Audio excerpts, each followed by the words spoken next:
Nemesis is a godly, terrifying boss that rules over the creatures of Primal Nemesis. And honestly, I have no idea what he actually is. But of course, I've been tasked with defeating him and his elemental goons that he commands. And this is also my first time ever praying Primal Nemesis, so please, pray for me and my sanity. Anyways, Nemesis is not going to defeat himself, so I'm going to go spawn in now. I quickly customized my character on day 1 as I was about to respawn back into the world for the 7th time. Yeah, I've already attempted this mod 6 times, and the farthest I got was taming a parrot on day 13. So that meant my pace was way too slow for the whole 100 days, so for filming purposes, I had to start over. However, I did actually learn how to deal with a few of the mod's creatures, so that's always a plus. I'm also playing on this map called Temptress Lagoon, and as you can see, I already did a bit of exploring in my previous attempts. Anyways, it's time to actually spawn in. After appearing in the world, I got straight to work by picking a bush up for fiber. I need to get a raft. I picked up a few rocks from the beach and I swam over to the other little island just ahead where I spotted a normal dodo. And I punched it in the face a couple of times before getting spotted by an alpha dodo. That's an alpha dodo.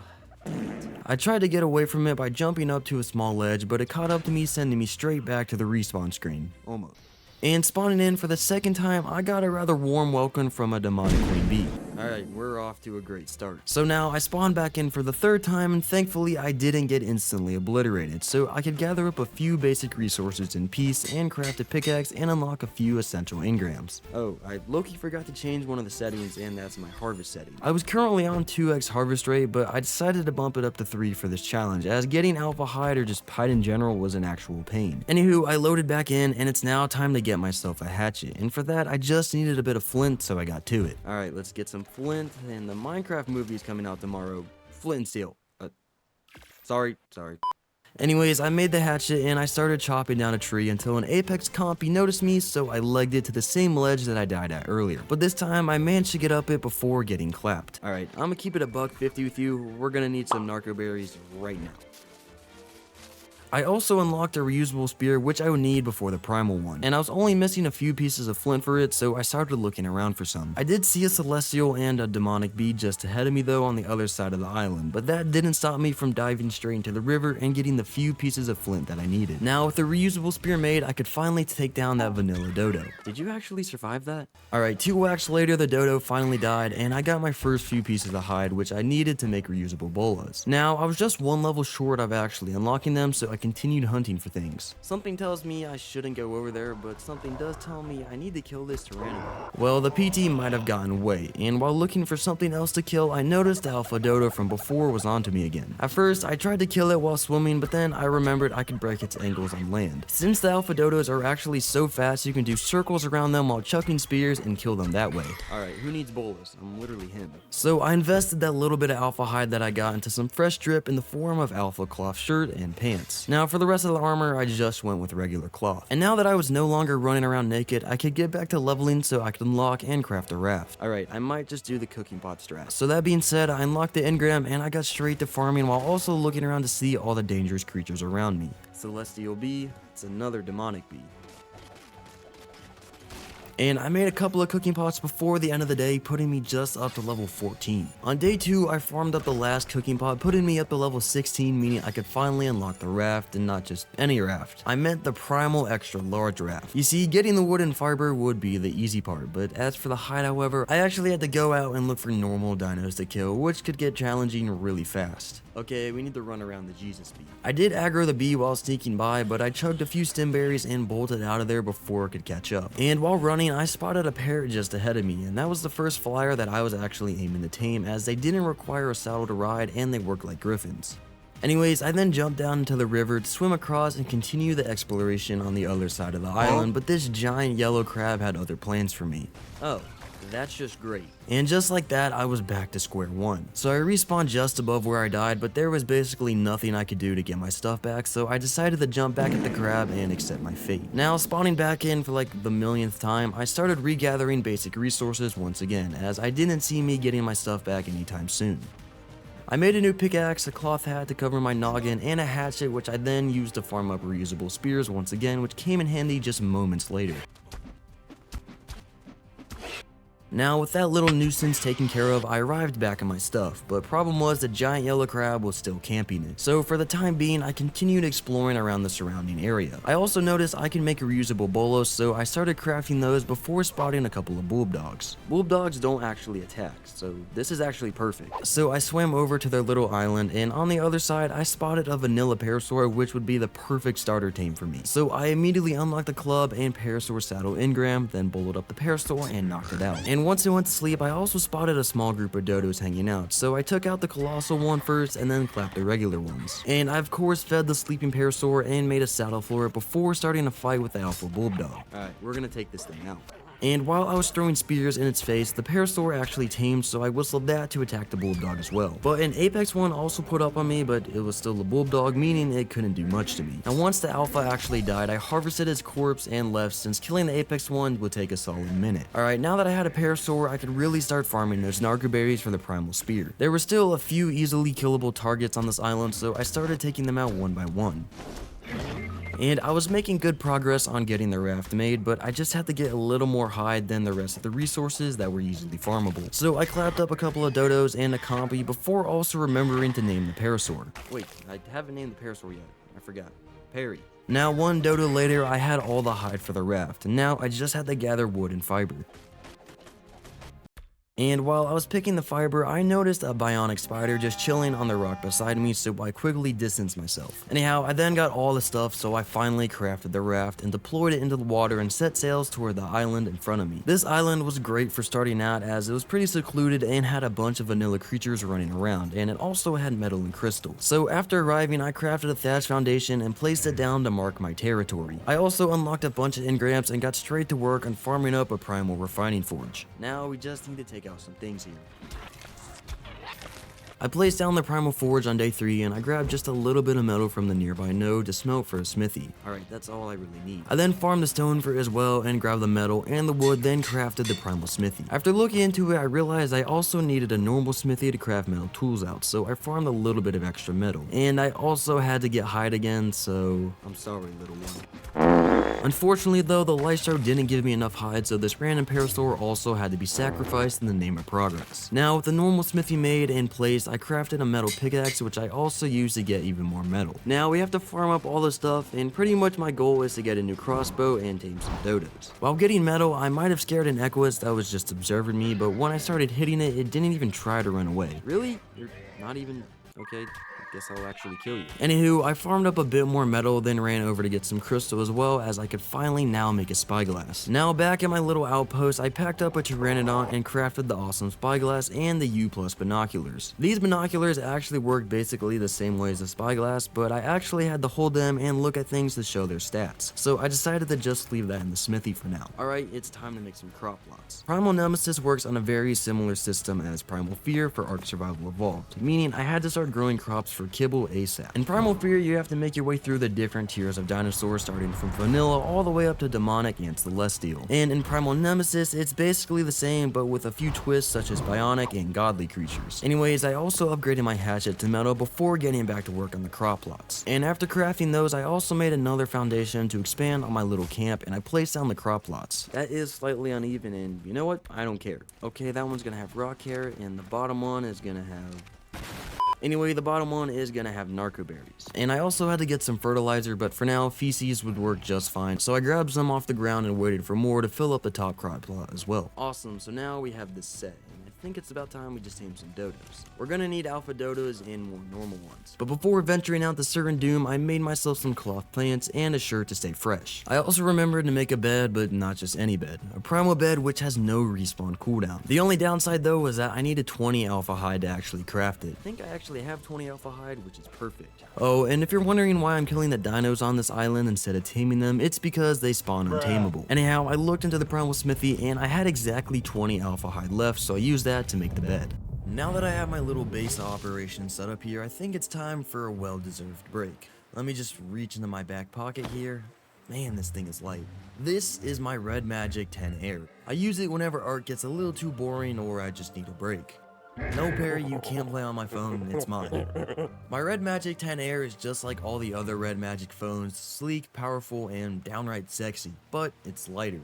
It's equipped with the Snapdragon 8 Gen 3 processor chip, so it can handle basically everything you throw at it with ease. It also has 512 gigabytes of storage, so you're never gonna run out of room on this thing. 1 second. Perry is currently trying to eat my phone. Bad, Perry, bad. You can't eat this, dude. It's not food.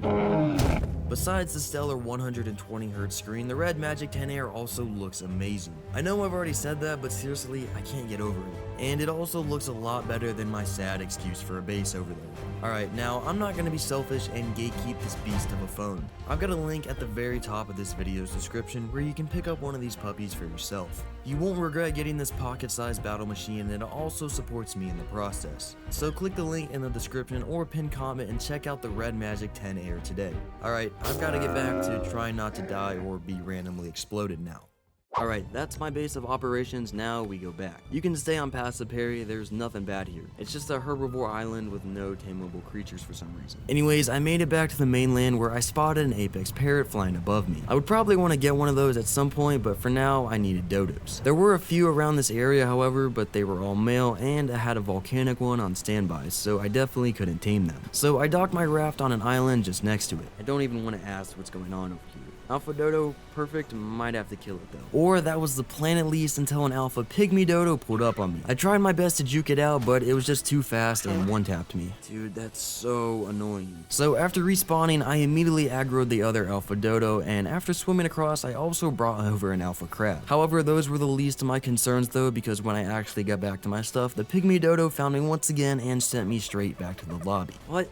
Dude, no. So I'm gonna have to spend all day getting my stuff back. And to make things even better, I accidentally spawned back at base, so that added one more death to the counter. Now, spawning back in at the islands, I brought over a couple of friends with me to get my stuff back. Attempt number 3 went just about how you would expect it to. And so did attempt number 4. Dude, that's not even fair, man. It was virtually impossible to get my stuff back by simply picking it up. So I had to summon the dark forces in order to wipe out all the wild dinos. Now, with my stuff finally retrieved, I had a quick look around the area to see what respawned and if I could potentially tame anything. That's terrifying. I could fly on that though. I'm gonna hate this, but I might actually have to tame that Ichthy. I found myself fighting an Alpha Yeagling in the very early morning of day 4, and killing it gave me a bunch of Alpha High. And I was still locked in on getting that Colossus Ichthy though. The problem was that it was flying above the water non-stop, so I couldn't really bolo it. So I instead ate a rare flower to try and get the aggro onto me, but that didn't work either, and instead I just had a wild kangaroo chase me. But I of course didn't let that slide, so I chased it down with my primal spear and promoted it to the afterlife. With the Ichthy now boloed, I whipped out my club and I smacked it till it fell to the ground unconscious. And to tame it, I had to get some raw fish meat, so I dove into the water to look for something. Alpha Parasaur and Alpha Bulldog right next to each other? It's like Christmas came too early. And there was even an Alpha Limantier hiding behind a few rocks. But first, I made myself a set of Alpha Hide armor so I wouldn't get one shot by everything. Anyways, I boloed the Alpha Parasaur and started killing it while the Alpha Bulldog stuck his fat face into me.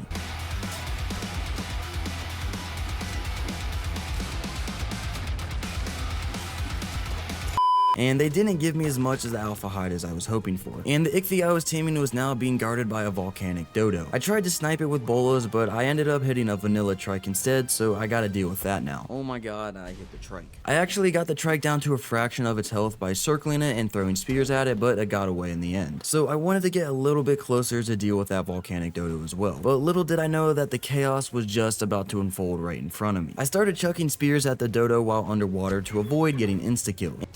And even the trike showed up to get a piece of me, but I quickly finished it off. Now, the last thing I expected to see was the god crab appear right in front of me as I popped my head out of the water. Oh my god, where did you come from? I rushed into the inventory to unequip all of my armor, and while doing that, my game decided to take a break. My game just crashed. You know, that's probably a good thing though. Considering the situation I was in, my game crashing was probably more of a clutch setback. So after loading in, I was back in the water fighting the volcanic dodo, which I actually managed to kill. But I had to act fast as the crab was bound to come back and destroy me. So I fed the Ichthy some narco berries to keep it asleep, and I went out to kill something for fish meat. Pacific tuna, perfect. With the fish meat now acquired, I rushed back to feed the Ichthy, and once it tamed, I tried to hop on it to fly, but that didn't really work out the way I thought it would. Wait, what? Seriously? I had a quick look around through all the saddle engrams to see if I was crazy, but turns out I really couldn't fly on the ichthy. So I had to pick up the morbidly oversized bird on my shoulder and I began swimming back to my raft, which looked very cursed by the way. Anyhow, I made it to the raft in one piece, so I got back to looking for dodos that I could tame. An apex dodo found me though, so I had to run back into the water to take care of it. And honestly, I have no idea how it didn't kill me, but I'm not complaining. I don't really know how it didn't hit me there, but it definitely should have hit me. And shortly after that, I actually found a breeding pair of regular dodos just chilling on the beach. So I wasted no time in pulling out my club and trying to knock them out. I say trying because this nature dodo noticed me, so I had to bail. And somehow the dodo got itself stuck in the water, so I brought my raft a little bit closer and I got to killing it by throwing endless amount of spears at its dome. Finally, man, that took way too long. But it was worth it as now I could get back to taming regular dodos. I knocked the male and female out and then noticed there were 2 more females right here, so I put them to sleep as well before feeding all of them. As I was feeding the last female dodo, I noticed another nature dodo running at me at this point, and now my life was flashing before my eyes. Anyways, the last dodo tamed and that actually got me stuck in place. No, by some miracle I actually got away and the dodo was a low level, so killing it didn't take half a century. Oh, thank God. I actually just saw my life flash before my eyes. Anyways, I docked my raft at the beach and brought all the dodos onto it. Now, I need to go back to base and not leave until I have some kibble and a crossbow that I can use to knock out an alpha creature, preferably a flyer. Back in my island on day 5, I commanded my army of dodos to move off the raft and I allowed mating on all of them. And while they were doing their thing, I started working on getting a cauldron, which is used to craft the modded kibbles and narcotics. I slapped it down snugly next to my crop pots, but I was slowly running out of space on my little base. However, space is a future problem for future me. I had plenty of alpha blood from killing those bulldogs and the parasaurs, so I just had to make normal narcotics in order to craft alpha ones. So I split a bunch of raw meat into my inventory, and while waiting for that to spoil, I grabbed the fertilized dodo eggs and unlocked the kibble engrams and then harassed the local wildlife. And I also managed to pull out this absolute insane stunt while I was bored. Dude, someone clip that. Chat, you saw that, right? Anyways, I noticed I could also craft a couple of apex narcotics, so of course I did that. I then also collected feces off the ground from my crop plots and clapped a not so innocent bird. And right after that, the meat spoiled, so I could finally get to cooking. And I made an extra 3 apex narcotics and the rest all went into the alpha. I also farmed up a few arrows that I then turned into apex and alpha trank arrows. Now, after making a crossbow, I had an uninvited guest fly by and steal from me, and if only he was knew I was a god at throwing bolas. Anyhow, I can now finally retire the club and switch to the later successor of tranking, the crossbow. Alright, now I just need to find something to tame. That being said, I disabled breeding on the dodos and I set sail back to the mainland. If I see some alpha dodos, I'll definitely tame those. I did see this level 150 alpha morellatops, which looked mighty tameable, so I kept that in mind as I continued exploring. And I was primarily looking for alphas, but free apex bulldog, can't really pass up on that, man. So soon after that, I came across a level 20 alpha morellatops, and I threw a couple of bolas at it before realizing you can't bola morellatops. I don't know what I was thinking. Alright, I don't even know what I'm trying to do there, bro, but you can't bola them. So anyways, while exploring, I witnessed the absolute annihilation of a dodo by a celestial bee. And an alpha Lymantria flew right by me as well, and that could work as my first flyer, but it reminded me of an alpha parrot that I saw back on day 2. And honestly, that would be much better of a flyer to start out with. Alright, there's an alpha dodo, oh, and an alpha aloe. An aloe could definitely work, however, I really wanted something a bit higher than level 20. But the plans quickly shifted when I spotted this level 95 alpha velo that only needed 1 alpha kibble to actually tame. Is that a dead apex raptor? Hold up. I ran up to investigate and there was in fact a dead apex raptor. Or it was somewhere in the mesh at least. I could see it on my spyglass, but it wasn't really there. So anyway, I pulled out my hatchet and I started swinging everywhere till I eventually harvested it for some free apex blood and hide. And of course, I also killed the bulldog too. While running back to my raft, I noticed an alpha Lymantria just hanging around, so I boloed it, but seeing at the pace which I was currently killing, I just decided to dip. Wait, is that an alpha seeker? It is. Alright, I'm gonna get 2 alpha kibble because I actually want to tame that as well. After making it back home, I made a few apex and alpha narcotics, which I also turned into tranks. Now, I just had to wait for my dodos to poop out another egg, and that didn't take long before they actually did. Perfect. Now all there was left to do was to get a little bit of fiber and grab meho berries from Perry. And once the dodos were done mating, I could make a total of 4 alpha kibbles, so I could tame both the Velonosaur and the Seeker and still have 2 kibble left over for dodos or something. Alright, nice. Now I'm good to go. Wait, I should probably make another bed to place down on the raft. Being able to respawn on my raft in case of an emergency would definitely come in handy, so I quickly farmed up another primal bed. Now I could actually go out and start taming. This should go well, I think. think. Oh my god, is that? As per usual in Ark, something has to go wrong. And this time around, I had to witness a demonic parasaur completely vaporize the velo that I wanted to tame. And since the Seeker was right next to the parasaur, it also now seems impossible to tame. I gotta tame something though, so I looked around the area for a minute. So I think we might have to go with an Alpha Pelagornis level 95, an Alpha Pelagornis level 140. There was also an Alpha Pteranodon flying about, but it was only level 60, but honestly, it would probably be way better than a Seagull anyway. But now, I couldn't exactly bolo it above the water, so what I did instead was shoot it to get mad at me and then boloed it at shore. And one well-aimed shot at its forehead sealed the deal, sending the Pteranodon to sleep. Nice. Just like that, I tamed my first Alpha creature, and it was a flyer too. So I unlocked the saddle engram and whistled the Pteranodon to follow me back home. And I had exactly 121 Alpha hide in the cauldron, so I needed just above 100 more for the saddle. So that being said, I made my way back to the mainland where I proceeded to try and hunt down other Alpha Pelagornis. I also spotted this level 150 female Alpha Dodo, so I boloed it and shot it once in the face and then knocked it out. I'm gonna need to bring that back to base before trying to kill other Alphas though. I'm not taking any chances. After taming the Dodo, I hopped on it and parked it on the raft and then sailed back to base. But before heading back out, I also had to munch down on an unhealthy amount of berries as I was kinda starving. Anyways, I wanted to get one more female Alpha Dodo and one male of course, so I headed back out. Back at the mainland on day 7, I spotted this low level Alpha Pelagornis, so I got its attention and killed it. Not long after killing that one, a level 55 appeared in my field of view, so I started chasing it with my bolas until one finally hit it and I could throw a bunch of spears into its face. However, the bola did actually wear off before I could kill it, but for some reason it decided to just walk towards me. Just walking towards me, what? Killing that gave me enough Alpha hide to make the Pteranodon saddle, so I started heading back home. Now I do have a female Alpha Dodo, but I'm also missing something that can deal a lot of damage. The Velonosaur would have been really good, but we all saw what happened to that. Maybe a high level Allosaurus would work as well, but finding one is actually the issue. Anywho, I arrived back at base and grabbed the resources and realized I had basically no chitin, so I had to go back to the mainland once again. And while looking around for things made of chitin, I stumbled into another Alpha Velonosaur. Alpha Velo level 140? Another one? I could definitely tame it as I had everything I needed on me, but it was kind of surrounded by a few dangerous Never mind, it was never meant to be. Yeah, the Ark gods really just don't want me to have a velo, I guess. While sailing the rivers, I remember trilobites exist, so I started looking under the water. And eventually, I ran into a normal turtle, so I proceeded to throw spears at it from the raft. Oh, female? We gotta cop that. So I took a break from bullying Master Oogway to bola them and knock it out and then tame the dodo. Alright, I need to save this last alpha kibble for a male. And while bringing the dodo back home, I stopped on a tiny island where I saw not one but 2 trilobites.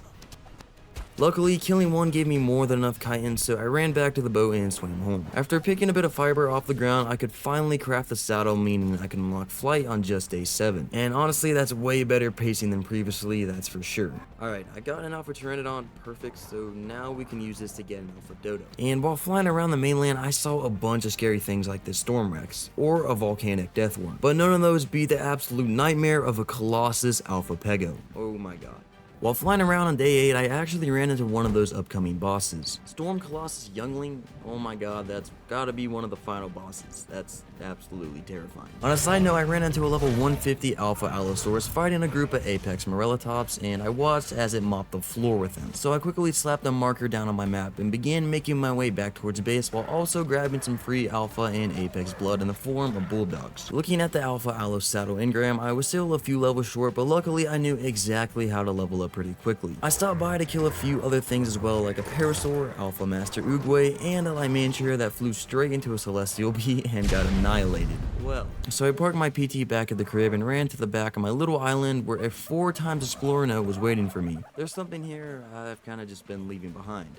After grabbing that, I was just 1 level short, so I ran around killing a few innocent creatures in the name of progress, of course. Nice.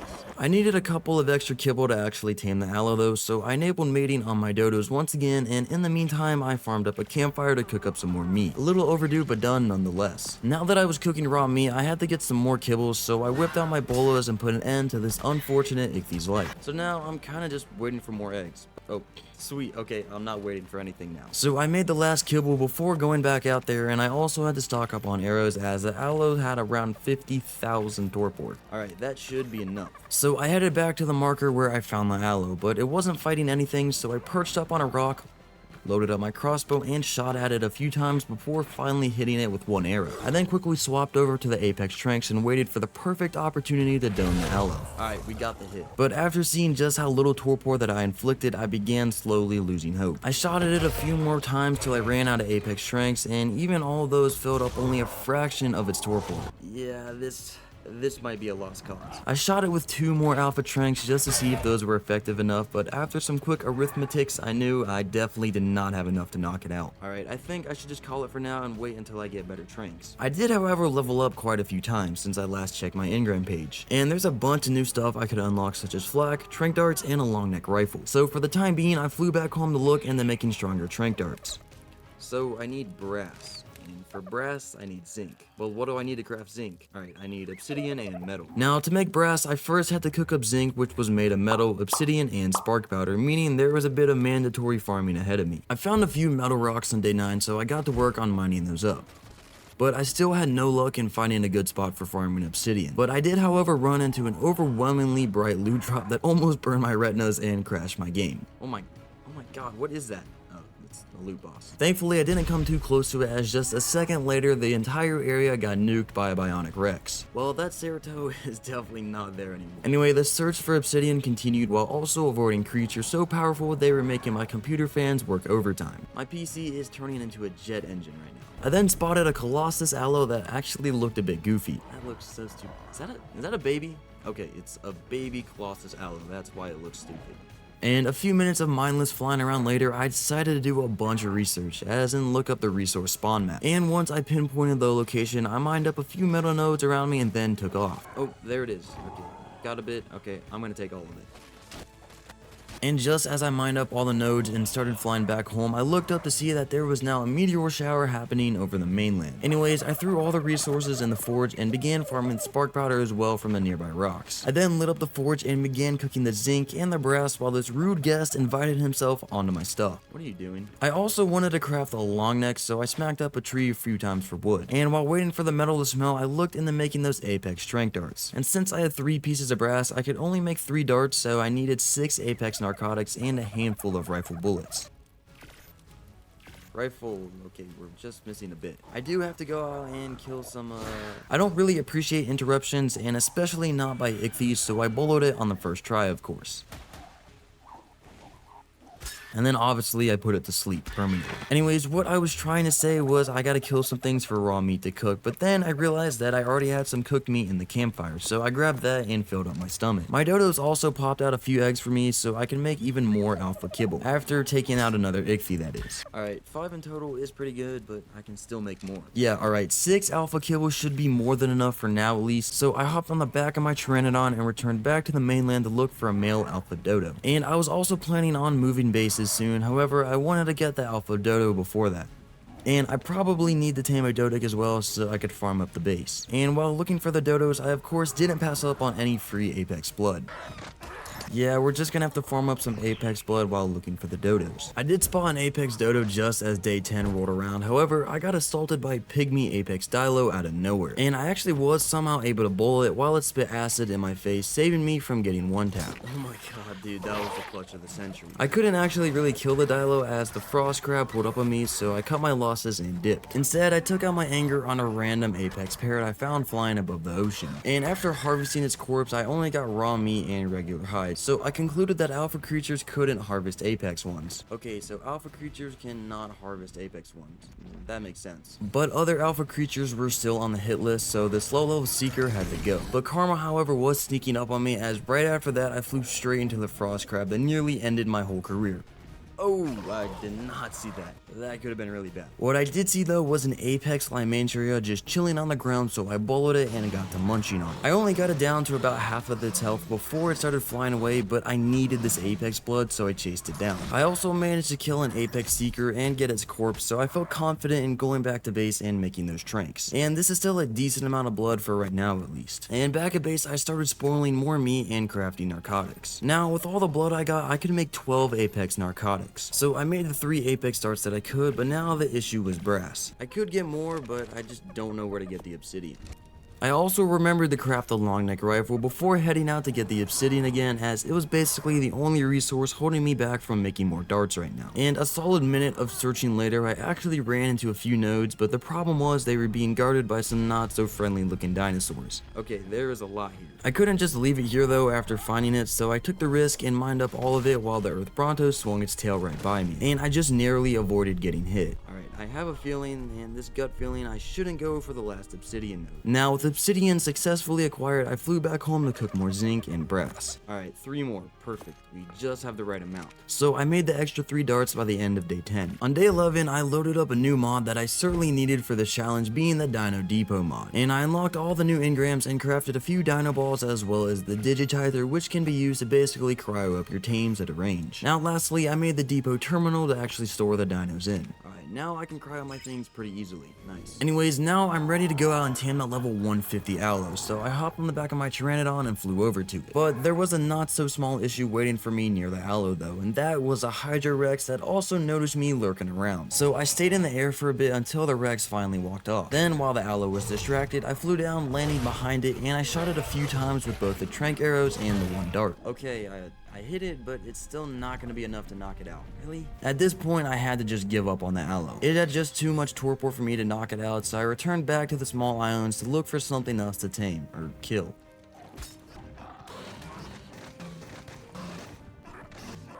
And I ran out of stamina though, so I couldn't quite kill it. Anyways, I did see a couple of level 50 Volanosaurs, which could work in the worst case scenario. And that worst case scenario being me not able to find anything else to tame or a higher level velo. Thankfully though, after flying around for some time, I ran into this beauty. Colossus Alpha Volanosaur. Do have to kill that raptor though. Finally, after a little bit of luck, an oversized velo that was also a decent level could be tamed, I was looking for the whole time. So I loaded up my long neck with regular rifle bullets and I capped the raptor in the head. I then loaded the apex darts back in and pulled up the crossbow and shot the giant velo.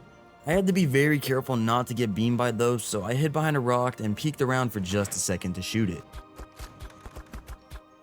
Alright, nice. And as the velo fell asleep, a volcanic and apex raptor decided to show up now, so I had to lead those away before feeding the velo. I tried fighting the apex raptor head on, but that turned out to be a bad idea. Oh my god, that hits hard. The good news was though, I had exactly 4 in-game hours to tame the velo, so I could take my sweet time plotting against the raptors. The apex one just jumped off a cliff, and I couldn't really see the volcanic one either, so I used that as the opportunity and I landed next to the velo. I then fed it and an insta-tame, so I shot it with the digitizer and then I dipped. Alright, awesome dude. Finally got that. Now, while flying back towards base, I may or may not have uncovered a decent looking cave that could potentially be my next base location. Alright, I think I found my next base for sure. Yeah, I'm going for this, dude. This is great. So just as I spotted that, I spotted yet another Volanosaur, and this one was an alpha one and a higher level one than mine. Alright, you're kidding me. The only thing left on the taming agenda was now the male alpha dodo, then I could move on to the apex tier. At least now I had a dino that I could put on some serious damage numbers, as far as the alpha tier goes at least. Anyways, back at base, I had a quick look into the smithy to see what I was needing for the saddle. Alright, some chitin, alpha hide, and fiber. Alright, first things first, the hide. I returned back to the mainland to hunt down a few alpha creatures. And another godly king crab had spawned in these little islands as well, which wasn't a huge issue, but it could definitely make killing things around here impossible. Anyways, this is also part of the reason that I gotta move out of here soon. So I was able to kill 3 alpha dinos before day 12, and those being an alpha Morellatops, a turtle, and a seeker. Alright, day 12, and all of my blood got stolen by an apex pego. So I of course retaliated by hitting it a few times, but looking around, there were multiple reasons for me to just give up the alpha blood. There is a volcanic dodo that I have to fight. That's just not worth it. But I did find an alpha parrot that I killed, and for some reason, it only gave me regular hide. You know what? At least the pego didn't take my hide. The blood, I really don't care about as much. Anyways, I continued harassing the local alpha population for their hide. Alright, nice. Now, with plenty of hide acquired, I flew back home to craft the velo a saddle, only to remember that I'm yet to farm chitin. So my best bet would be to find another trilobite. Oh, alpha dodo. Oh my god, it's a female. Anyways, while on the topic of killing things, I almost got myself killed. I was just mindlessly fighting a group of alphas when all of a sudden the crab appeared right behind me. Oh my god, that was really close. And I did also find an alpha dodo, once again a female, so I had to help it on to the next world. Thankfully, I also came across the trilobite that I was after, so this nearly life-ending trip wasn't that useless after all. Where are the trilobites? Oh, right here, I guess. Alright, that first one gave me about 70 chitin, which still wasn't enough, so I had to hunt down the other one. Bruh, Where'd it go? Okay, I seriously just lost it. The trilobite may have gotten away, but while flying back towards base, I spotted another one on the rocky beach. And after killing that one, I had more than enough chitin, so I returned back home and grabbed some fiber off the ground and finally made the velo a saddle. But before going out on a test run with the velo, I repaired all my armor. Now, I'm not gonna lie, the giant velo was more than a little bit of underwhelming. The shots weren't registering properly and the damage was actually laughable. At least the swipe did some numbers to make up for the lackluster turret mode though. Anywho, I named it Big Prickly and I deleted a couple of turtles before making plans to move out. Alright, we need to move the base pretty soon, and I want to move into that cave, so I think that's just what I'll do. I'll pick up all my stuff, and put all the dinos in the dino balls, and then make my way over there. Oh, I also forgot to name my Pteranodon, so of course I did that. Flap. Now, before moving out, I wanted to level up Big Prickly a bit though, so I brought him over to the mainland to do a little bit of killing. Alpha Crab? Alright, bet. The Carcinos alone hooked me up with 1,000 chitin and a bunch of alpha blood as well. And I then tried to sneak past the resource golem, but that didn't go according to plan. Oh, that's not good. Eventually though, for some reason, the golem could run at Mach 5 and just kept throwing me around. And eventually, I ran back to my raft, so I quickly hopped off and threw a dino ball at the velo and then sprinted into the raft to dip. God, that was close. Since even the alpha velo is too weak to take on those creatures, it was time to upgrade to an apex. So I pulled out my digitizer and picked up all of my dinos. Now, to carry some of the resources, I made a small storage box and placed it on my raft before grabbing the other structures. Lastly, I parked Flappy on the raft and set sail toward the cave. There was a demonic Thylus somewhere around here, but that is not optimal. Oh, Colossus Hydrorex? Anyways, I made it into the cave safely with all my stuff, so I threw out all my dinos and then flew up to farm some foundations to actually place structures down on. Alright, I'm gonna need to tame a Dodic to make this base stone though. So for now, I placed the 2 thatch foundations down and tried to fit everything on them like last time. One downside of living in the cave though is that I couldn't really have crop plots as they need sunlight to actually grow. So what I did though was bring the raft out and place the crop plots down on that, and while outside, I then brought the raft back in it. Anyways, I unlocked the fabricator engram, for which I was only missing spark powder and paste. I already had a ton of chitin from killing that one crab though, so I really only needed to farm stone, which there was a lot of inside this cave. I then made the fabricator, then threw some oil and hide on the forge to make gas. I also had to expand my little base, so I made another foundation. And now that I'm getting established at my new base location, I can head back out and start looking for things to tame again. And most importantly, the long overdue male alpha dodo. I was also out on the lookout for a Dodic, potentially even an Argent. Alpha Dimorphodon, level 150 as well? I didn't have any tranks on me, but that Dimorph would definitely come in handy. See, my only flyer was this Pteranodon, and if that died, I'm pretty much cooked. Also, the Dimorph doesn't need a saddle, so that's really another reason to cop it. And it's probably going to be even stronger than my Pteranodon since the Dimorphs actually hit pretty hard. So back at base, I scrolled through the engram page and I tried to unlock the different nature kibble. I was confused about why it didn't let me learn them at the time, but I didn't actually realize that I had to kill the apex boss first to unlock the engrams. Anywho, looking into the cauldron, I could craft up a bunch of alpha narcotics, so I did, and then turned all my stone arrows into alpha tranks. Now once those were done finished crafting, I hopped on the back of my Pteranodon and flew back out to the Dimorphodon. There was also this massive Hydrorex just roaming the area, so I had to be kinda quick. Luckily, the Dimorph only had about 1,000 torpor, so I boloed it out of the sky and sent it to sleep with one arrow. Alright, that's a little too close for comfort, you know. So anyways, I then snuck up behind the Dimorph and quickly fed it and then took off. Okay, we got a Dimorph. It was definitely a lot slower than Flappy, however, it only cost me 1 arrow and 1 kibble, so I say it was definitely worth it. Anyways, I also wanted to test out its damage, so I spotted a sneaky little Microraptor back near my base and bit it. Actually, that's pretty good. What? It really got me there? A whole gang of those little pests pulled up on me, and I just couldn't have these roam around near my base, so I made sure to kill them all before flying in. Now, finally, back in my humble abode, I had another look through the engram page just to make sure that I wasn't tweaking earlier. And I still couldn't unlock the nature kibble engrams, so I scrolled through the whole menu to see if I was missing something. After a bit of research on day 14, I finally realized what I was missing. I have to defeat the apex boss first, and you guys probably already knew that, but I didn't because I didn't read the engram description, but anyways. I'm still actually yet to get to the apex tier, so back to looking for a dodo, I guess. And while looking for said dodos, I ran into another one of those bosses that I'm gonna eventually have to take down. Swordmaster, 30 million health? Yeah, no thanks. So I first flew back to the small islands part of the map where I was able to witness first degree murder. I am about to watch everything here get decimated.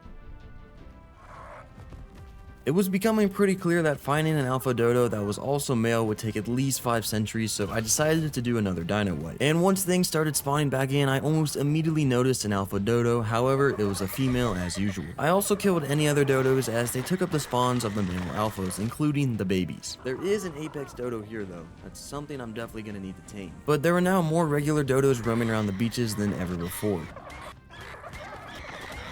Okay, I just killed up a bunch of dodos, hopefully a male alpha can now spawn in. And to speed things up, I even decided to kill that apex dodo that I really wanted to keep alive. Anyways, I continued looking for that dodo for a while, but then I came across a couple of alpha pegos that also happened to be a breeding pair. And one quick Google search later, I learned that pegos could also lay eggs, so I decided just to tame them for the time being. I would tame these two and then look for the alpha dodo later. Alright, I need to get to the apex tier as soon as possible, so I feel like taming these could work for now.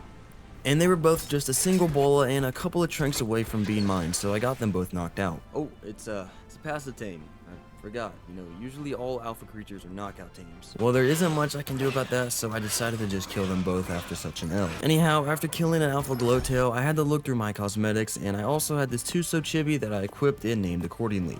Squidward. On day 15, I exited my grand cave to go out and look for dodos again. So we're gonna...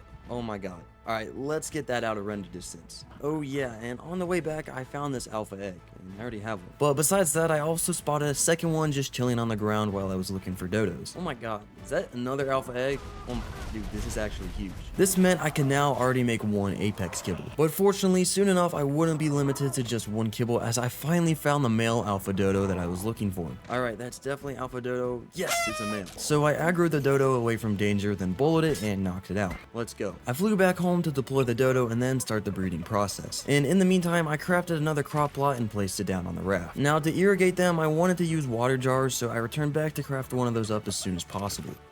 Sweet. Now we need citronal seeds, so it's time to go on a little adventure with Perry. The area above my cave seemed to be clear of any imminent threats, so I threw out Perry and got to work. I grabbed the citronal seeds and a few narco berries and then flew back inside to find a couple of new friends had joined me on this journey. Oh shoot.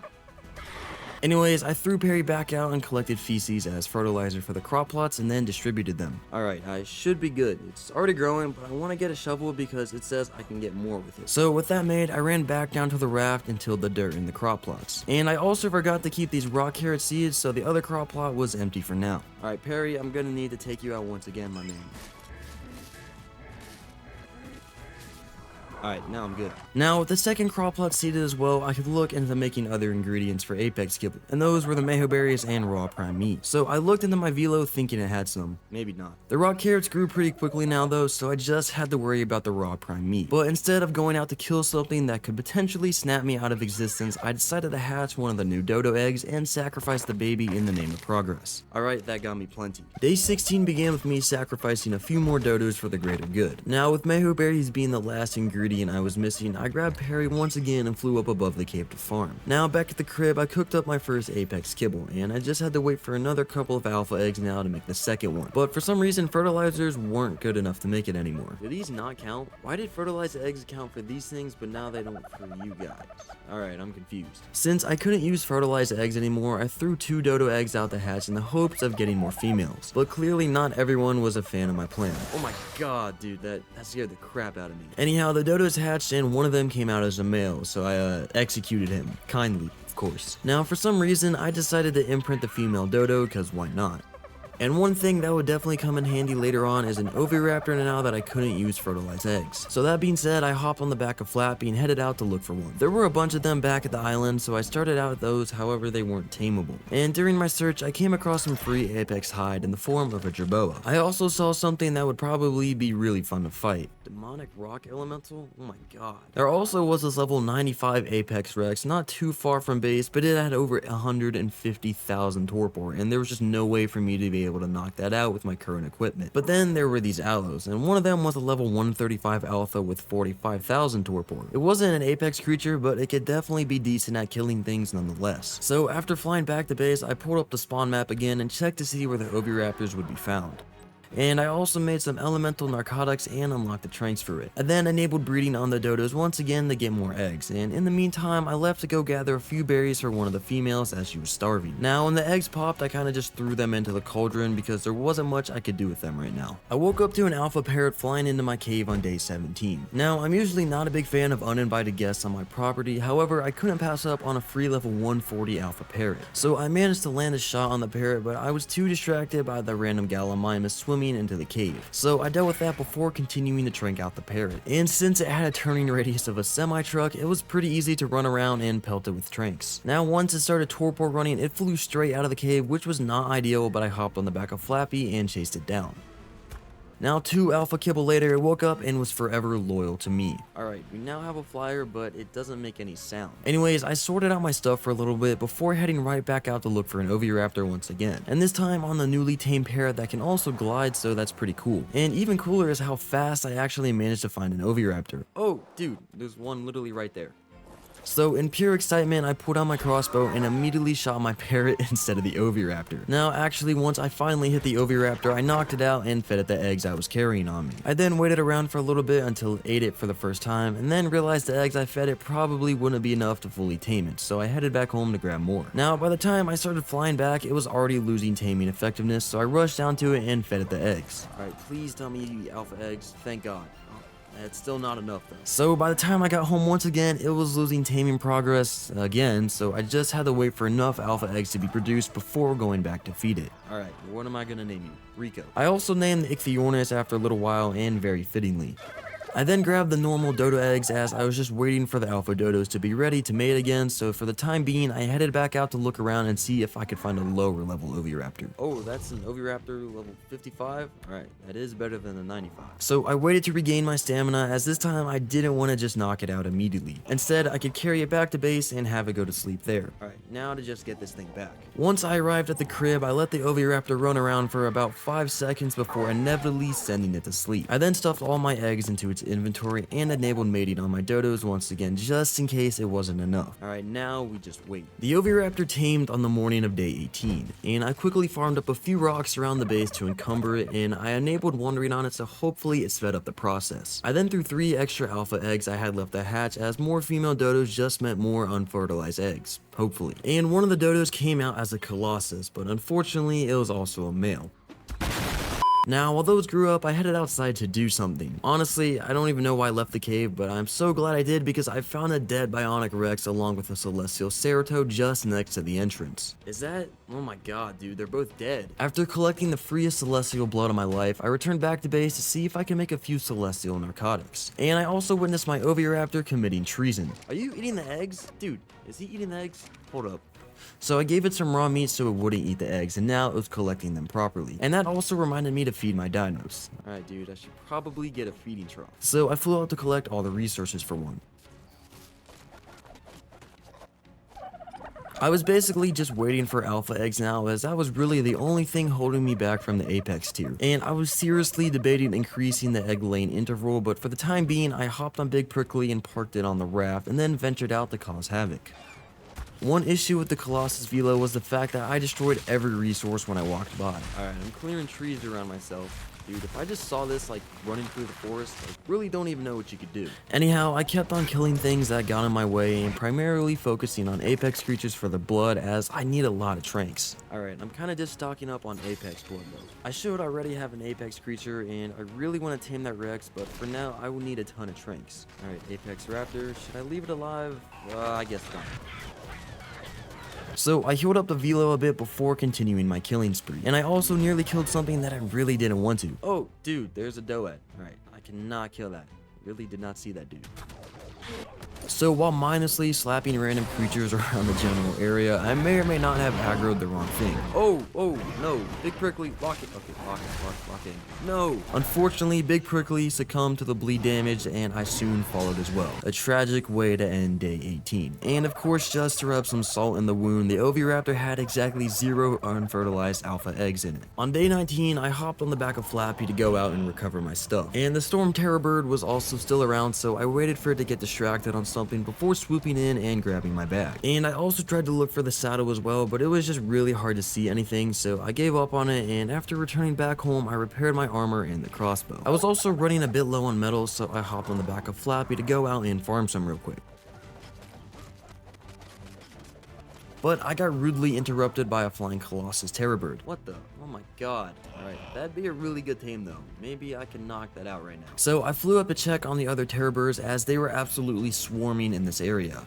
And I found this level 55 apex terror bird, which really only needed one apex kibble, so you know, I can tame that. That would be good too. Alright, how much is it for the saddle? 35 bronze? Yeah, that's not happening. Anyways, I unlocked the terror bird saddle and harassed a random alpha seeker and flew back home to cook up the little bit of metal that I actually managed to get. And on a side note, the Oviraptor still had 0 alpha eggs for me. So I flew back out to explore just a little more, and just above the cave, I found a level 95 apex Carno. Now see, this is what I'm looking for. This is what I want. If only the dodos could actually lay the unfertilized eggs for once. Anyways, at least I spotted a couple of beaver dams just chilling out in the open, so I landed by them, bullet up the beavers, and collected the untaxed paste. Now back at base, I planned on doing something crazy, but it might actually work out. First, I had to fill up my trough with berries though, because my dodos were starving once again. So I grabbed Perry and flew up to farm those. Now once back, I filled up the trough and grabbed all the fertilized alpha eggs and threw them out the hatch. If the game refuses to give me unfertilized eggs, I just have to fight the odds and get as many female dodos as possible. Dude, this is so stupid. So I claimed up all the babies, then whistled the males to follow me as their fate had already been sealed. I would harvest you with Big Prickly, but we all know what happened to him. You guys will see him soon enough though. Now my genius strategy actually worked instantly though, as when I looked inside the Oviraptor, there was not 1 but 2 alpha eggs waiting for me. Dude, yes, I am him. They don't know my plans. So I immediately brought them over to the cauldron, and I made all the apex narcotics that I could because I was preparing to go out and tame that apex rex that I was talking about earlier. Alright, there we go, 2 apex kibble, finally. I started day 20 off by going out to farm up arrows as I needed more of those to turn into tranks. I also grabbed up a couple of metal nodes as you can never have enough of that. Also, I'd probably be needing a lot of it, as well as obsidian as the Rex saddle is a bit costly in the terms of brass. Now back at base, I crafted the rest of the apex narcotics in the tranks and I headed out to look for that apex Rex. Alright, is that the Rex? Yep, okay, it's okay. So I killed the bystand, the normal Rex so it wouldn't interfere, and then I destroyed this annoying tree that was in the way and got to shooting it. Now with all the tranks combined, I got its torpor up to 50k, which wasn't bad. Yeah, okay, that's it. I don't have any more tranks to shoot at it. So I flew back home to find out a bunch of dodos have hatched because my Oviraptor stopped picking up the eggs from the floor. Is he slot capped? At least the dodos provided me a little bit of extra blood, which I could then use for tranks. And I then threw the alpha eggs out to hatch as well, and speaking of blood, I actually had a lot of alpha blood. I just had to farm up more regular narcotics to turn those into alpha ones. Alright, Perry, it's your time to shine again. But before going out to that, I of course sacrificed all the newly born dodos for blood. Alright, wow, that gave me like nothing. And that reminded me I should probably craft a chainsaw. So I looked at the crafting requirements, and I pretty much had everything I needed for one already. I just needed to get some more electronics.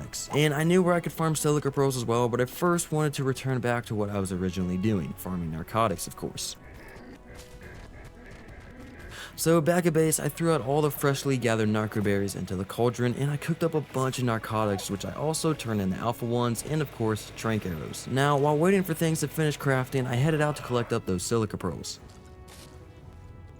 Back at base on day 21, I crafted the rest of the required electronics for the chainsaw, and I also noticed that my Oviraptor finally collected an unfertilized alpha egg. So I grabbed all the fertilized eggs and made the chainsaw, and it was now time to farm all the alpha blood in bulk. I tested the chainsaw out on a single fully grown alpha dodo, and it proved to be quite effective, so I threw out all the alpha eggs and waited for them to hatch. And once they did, I sent them all back to the lobby with Flappy and then got to harvesting. Okay, I really did not get that much. Yeah, the babies didn't really yield nearly as much as the grown dodos, but at least I got a bunch of prime meat though. Anyways, I made a few more trank arrows and then repaired my crossbow, and I made a second one just to be safe. Okay, I hope that this is gonna be enough. So I flew back to the Rex, and thankfully it had barely lost any torpor, so I could continue right where I left off.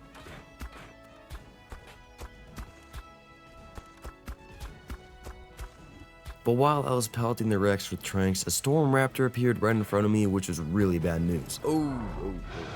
really not gonna.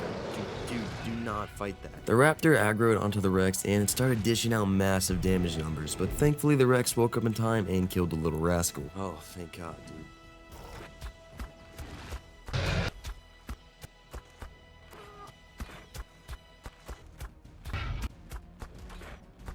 After firing the last arrow, the Rex was just above 100,000 torpor, so I'd have to return to farming one more time. But it was looking like this Rex would be mine very soon.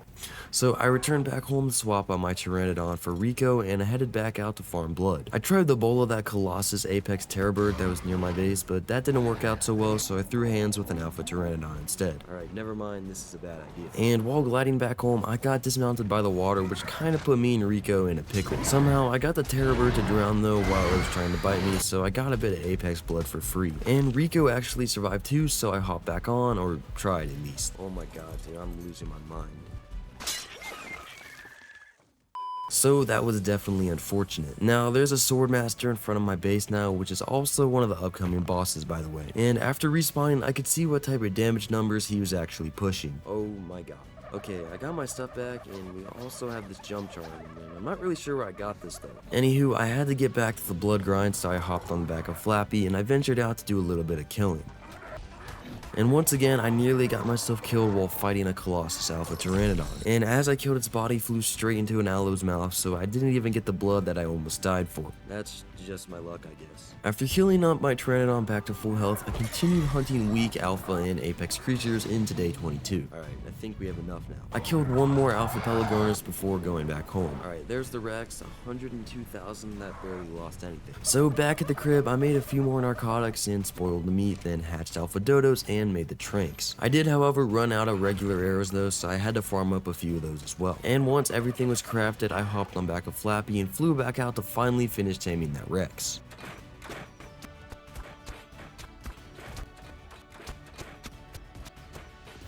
Okay, I think we're still not gonna be able to knock this out. I had plenty of raw meat on Flappy though, so I started spoiling that, and in the meantime, I went out to get narco berries with Perry. Oh, Barry, oh no. I was able to get back on Flappy thanks to that jump charm though, but I couldn't save Perry, and he was my only way of farming berries. I didn't even get a chance to react as he got one shot. Poor Perry, he will be missed. But the grind couldn't stop though, so I sacrificed way too much for this Rex at this point, so I continued cooking narcotics and making the last few tranks. Rest in peace, Perry, bro. Your death will not be in vain. I will tame that Rex and avenge you. I made some more Alpha Trank arrows on day 23, and I flew right back out to knock that Rex out.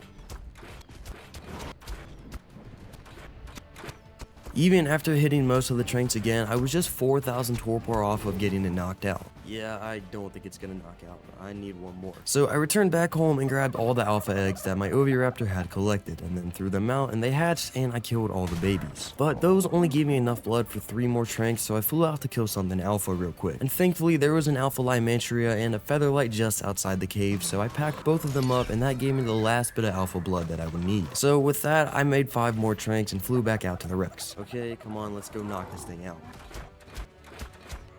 Yes, dude, finally. I immediately fed it, and it soon wake up tamed, and I cryoed it and then headed back home. That took so unnecessarily long, but I guess I did it. Now, I'm only missing 5 brass ingots to make the saddle floor, but unfortunately, obsidian was one of the required resources for that, so I had to go back out and look for that. But instead of finding nodes, I noticed an artifact pedestal and a blue supply drop. Wait, dude, there's an artifact pedestal here. I can definitely demolish that for obsidian. And I was gonna mine up that obsidian node I left behind a while back, but for that I actually needed a pickaxe. Well, one that wasn't broken. Did I really forget to bring my pickaxe? But perhaps that was all planned to happen though, as on my way back to base, I spotted an alpha egg on the ground that was about to decompose. Oh, dude, we got lucky again. An alpha egg on the ground. Alright, 2 more eggs, then I can get another apex dino. Anyhow, I returned to the crib and I demolished the artifact pedestals as well as the toilet, and I got to repairing my pickaxe, and I farmed up a bit of spark powder to make zinc with. And once again, to absolutely no one's surprise, I was once again out of obsidian, so I had to go back out and look for some. Is this obsidian? Oh, dude, it is. Let's go.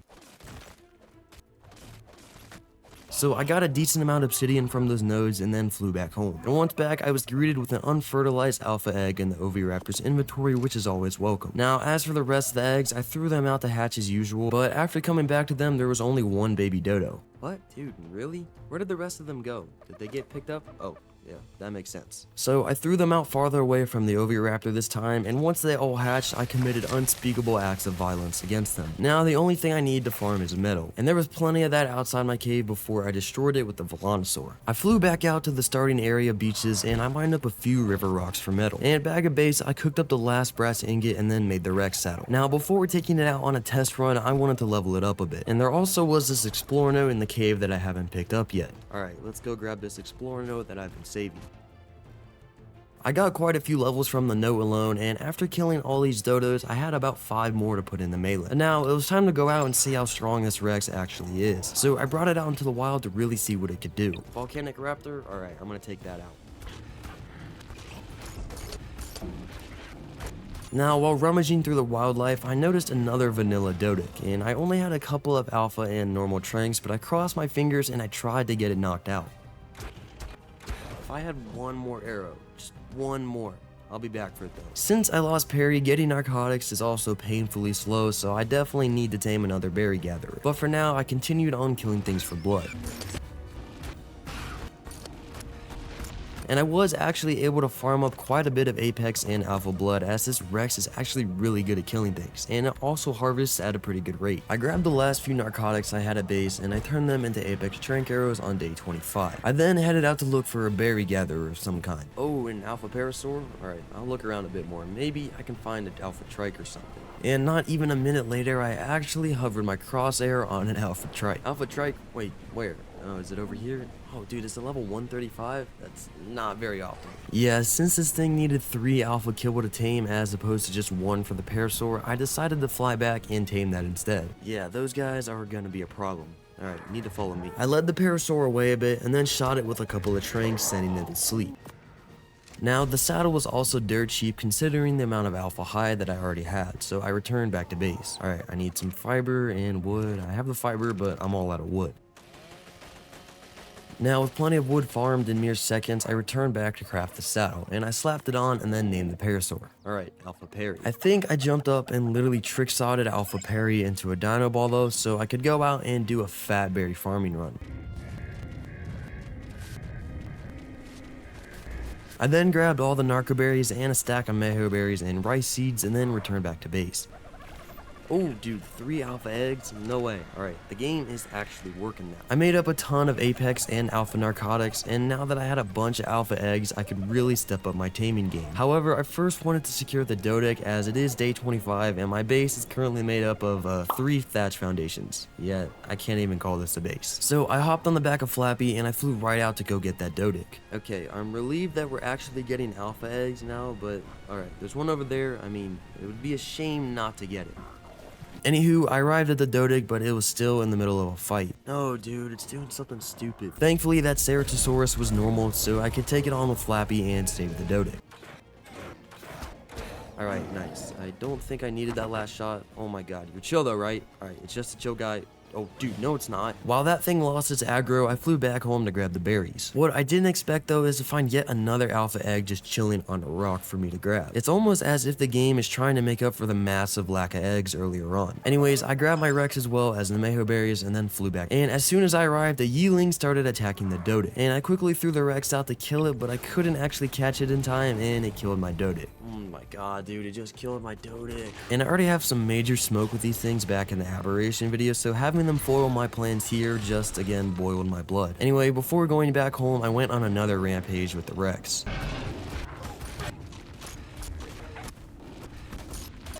Oh dude, there's another Dodic. So I killed all the pesky Microraptors that were harassing it. Alright, now we just have to wait for this thing to unball, and then we-ball. Anyways, I was also dangerously close to a demonic rock elemental, which I was not trying to have beef with. So while waiting for the Dodic, I crowded up the Rex to keep it safe. Wait, dude, is there a baby? Because it has an icon of a parent. I just don't know where the baby is. Oh, okay, the baby did not make it. That sucks. The Dodic poked its tiny head back out on day 26, so I immediately proceeded to force a couple of trank arrows into its face. And once it was unconscious, I threw out Flappy and flew back home. I then grabbed all the eggs from the Oviraptor and then threw them out to hatch.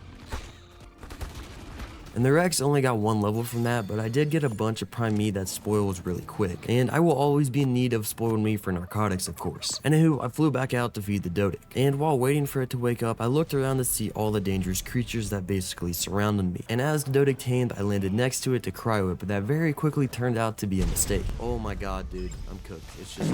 I did secure the Dodic, but unfortunately it cost the life of Flappy, my best flyer so far. Rest in peace, man. Flappy was definitely the GOAT. He was really good at getting me anywhere I needed to go. There was good news too, however, though. My Oviraptor got a hold of 3 extra alpha eggs, meaning I could cook up a total of 6 apex kibbles. So I hopped on the back of the Dimorphodon to go out and get my stuff and hopefully find a new Pteranodon or something. Alright, look at that. That stupid attack right there got me, dude. I stood 0 chance. Anyways, I got back to my stuff and grabbed all of it, and I also cryoed the Dimorph as I didn't want to risk it getting obliterated as well. And I started making my way back to the small island part of the map in search of another Pteranodon. And I may or may not have also jumped straight into a Celestial. Oh no, dude, I'm so cooked. Alright, today really isn't going according to plan. Oh my god, dude, there's another Alpha Dodo on me, and it's... Okay, well, back to square one. Luckily, I got to my bag, and I snuck up behind the bee and grabbed everything and then dipped. Yeah, I think it's best to just throw out the Dimorph.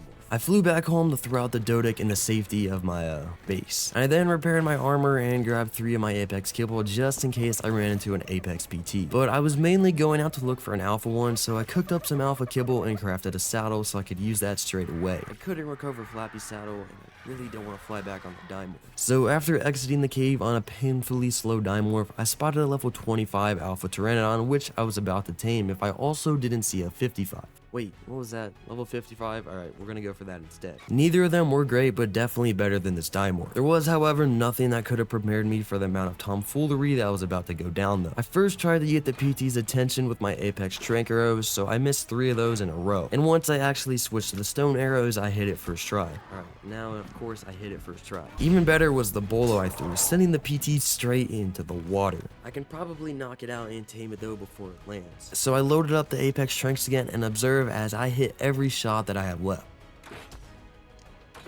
Oh my god, dude, this game is so stupid. Dude, I'm about to lose my mind. I eventually got the PT knocked out on day 27, so I sniped the Dimorph into a ball and then fed the PT. And once it tamed, I saddled it up and named it Flappy V2. Alright, Flappy V2 level 82. And now that I could actually fly again at a reasonable airspeed, I made my way over to the little islands in hopes that I could find an Apex PT. I think Flappy V2 will be fine, like, it won't be awful, but I still need the Apex Kibble for the Rex and maybe the Dodos. This thing is still decent, it has almost the same stamina, but like a bit less health and weight. I did find an Explorno though, so that bumped up my stamina back to 2k. Anyways, I flew back home to finally start working on some base upgrades, or actually building something worthy of actually calling a base, whatever. I gotta get on it right now, it's a mess, dude. So I unlocked the stone structure engrams and the Dodic saddle, and I flew out to collect fiber for it. Oh, look at Perry's death bag, dude. I'm sorry, Perry. I'll take your soul, though. After returning back to the smithy, I made the Dodic saddle and I rolled out to gather stone from the cave. Oh, there's my previous atrocities that I committed when yeah, let's just not talk about that. To get the stone back and stored away, I used an advanced technique developed in ancient China called using the digitizer to cryo the Dodic so all the stone magically gets picked up by me. Okay, there we go. 6 million IQ, by the way. I'm just him. I also crafted a few electronics to repair my chainsaw and to go out and farm a ton of wood in no time. Now, with plenty of resources now farmed, I started crafting up foundations for my base. And I had a rough plan in mind of how I wanted to build the house, so I got to cooking. But before fully committing to the building, I also had a quick look through my skins and I put on some fresh drip. Yeah, that'll do.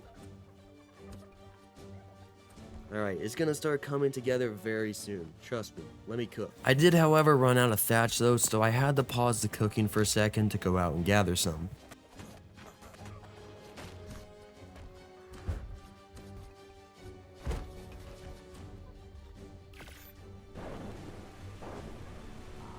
I once again ran out of thatch, but before going out to get that, I looked into my Oviraptor and I found 8 whole alpha eggs.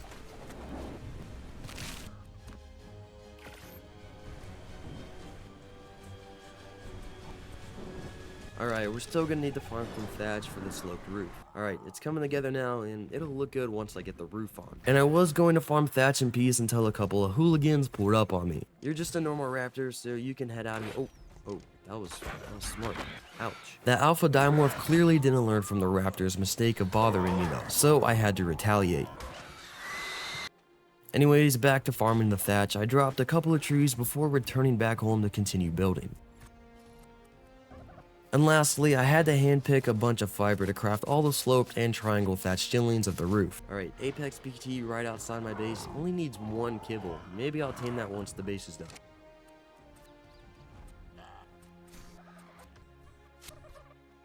Alright, the base is finally constructed, and the only issue, as soon as I stepped outside, I started overheating for some reason. But I think I can actually make a ghillie set. But even that couldn't save it. I put on the ghillie pants, a shirt, gloves, but I was still burning up. So still, I crafted the boots and the hood as well, but it's nice to just be able to sneak around, I guess. Anyway, step 2 of making my base a home was to move the structures inside and apply a few skins.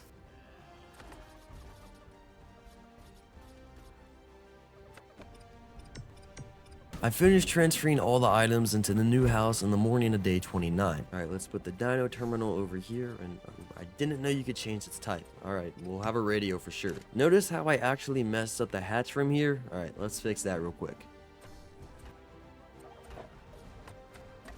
There we go, it's completed. Not my biggest house, but I think it looks pretty cool. And I don't really need it to be as bigger, as I do sort of live inside of a cave. Also, I was no longer burning alive inside my house anymore, or most of the time at least. Anyways, I had a quick look into my Oviraptor's inventory to find a whole 27 alpha eggs waiting for me. Anyway, it's safe to say I have plenty of Apex kibble to tame anything in the very near future. Alright, now I need to go out and farm some fiber, as I'm just gonna craft a bunch of Apex kibble now. Now, back at the crib, I crafted 6 more Apex kibble, meaning I had 12 in total. So that being said, I headed out to explore new parts of the maps in hopes that I could find something to tame and a breeding partner for my Apex Rex. And yeah, I totally forgot about the Apex Pteranodon that was flying around near my base. Alright, I'm just gonna circle this entire island until I find a good level female Rex. But the first Apex Rex I came across was only a level 50, and it was a male. But at least I know that these things weren't going extinct. Is that a Megapithecus? Yeah, there it is. Why is that just there? I think I'm gonna have to kill that. Alright, I'll be back. Dude, there's another? World bosses roaming around the map aside, I came back to this purple drop that had some juicy looking loot inside, so I flew down to open it. Oh my god, dude, you just gave me a heart attack. But that trike wasn't the only thing that caught me by surprise either. Oh my god. Alright, we're fine though. I didn't see much of anything else on my trip around the island though, so I just returned back home for the day. On day 30, I threw out an abominable amount of dodo eggs, and as a matter of fact, when they all hatched, my game became the equivalent of a PowerPoint slideshow. Holy dude, I'm lagging so much right now. The Rex had trouble killing them though, so I hopped on the back of my Pteranodon instead, and that worked like magic. Oh my god. I then mauled up all the corpses, yielding a decent amount of blood and raw meat. 7 levels from dodos? That's kinda crazy. Alright, you're officially better than Flappy V2. We don't talk about what happened to the original Flappy. So I unlocked the Industrial Grow engram, but to make that one, I definitely need to go out on a metal run, or whatever other excuse I can think of just to fly around the map aimlessly looking for an Apex Rex. So I hopped on the back of Flappy V2 and took off. I did come across a purple drop that had some good stuff for me, especially obsidian, gunpowder, and some tranks and bug repellent. What even is that? Oh, it's one of the bosses.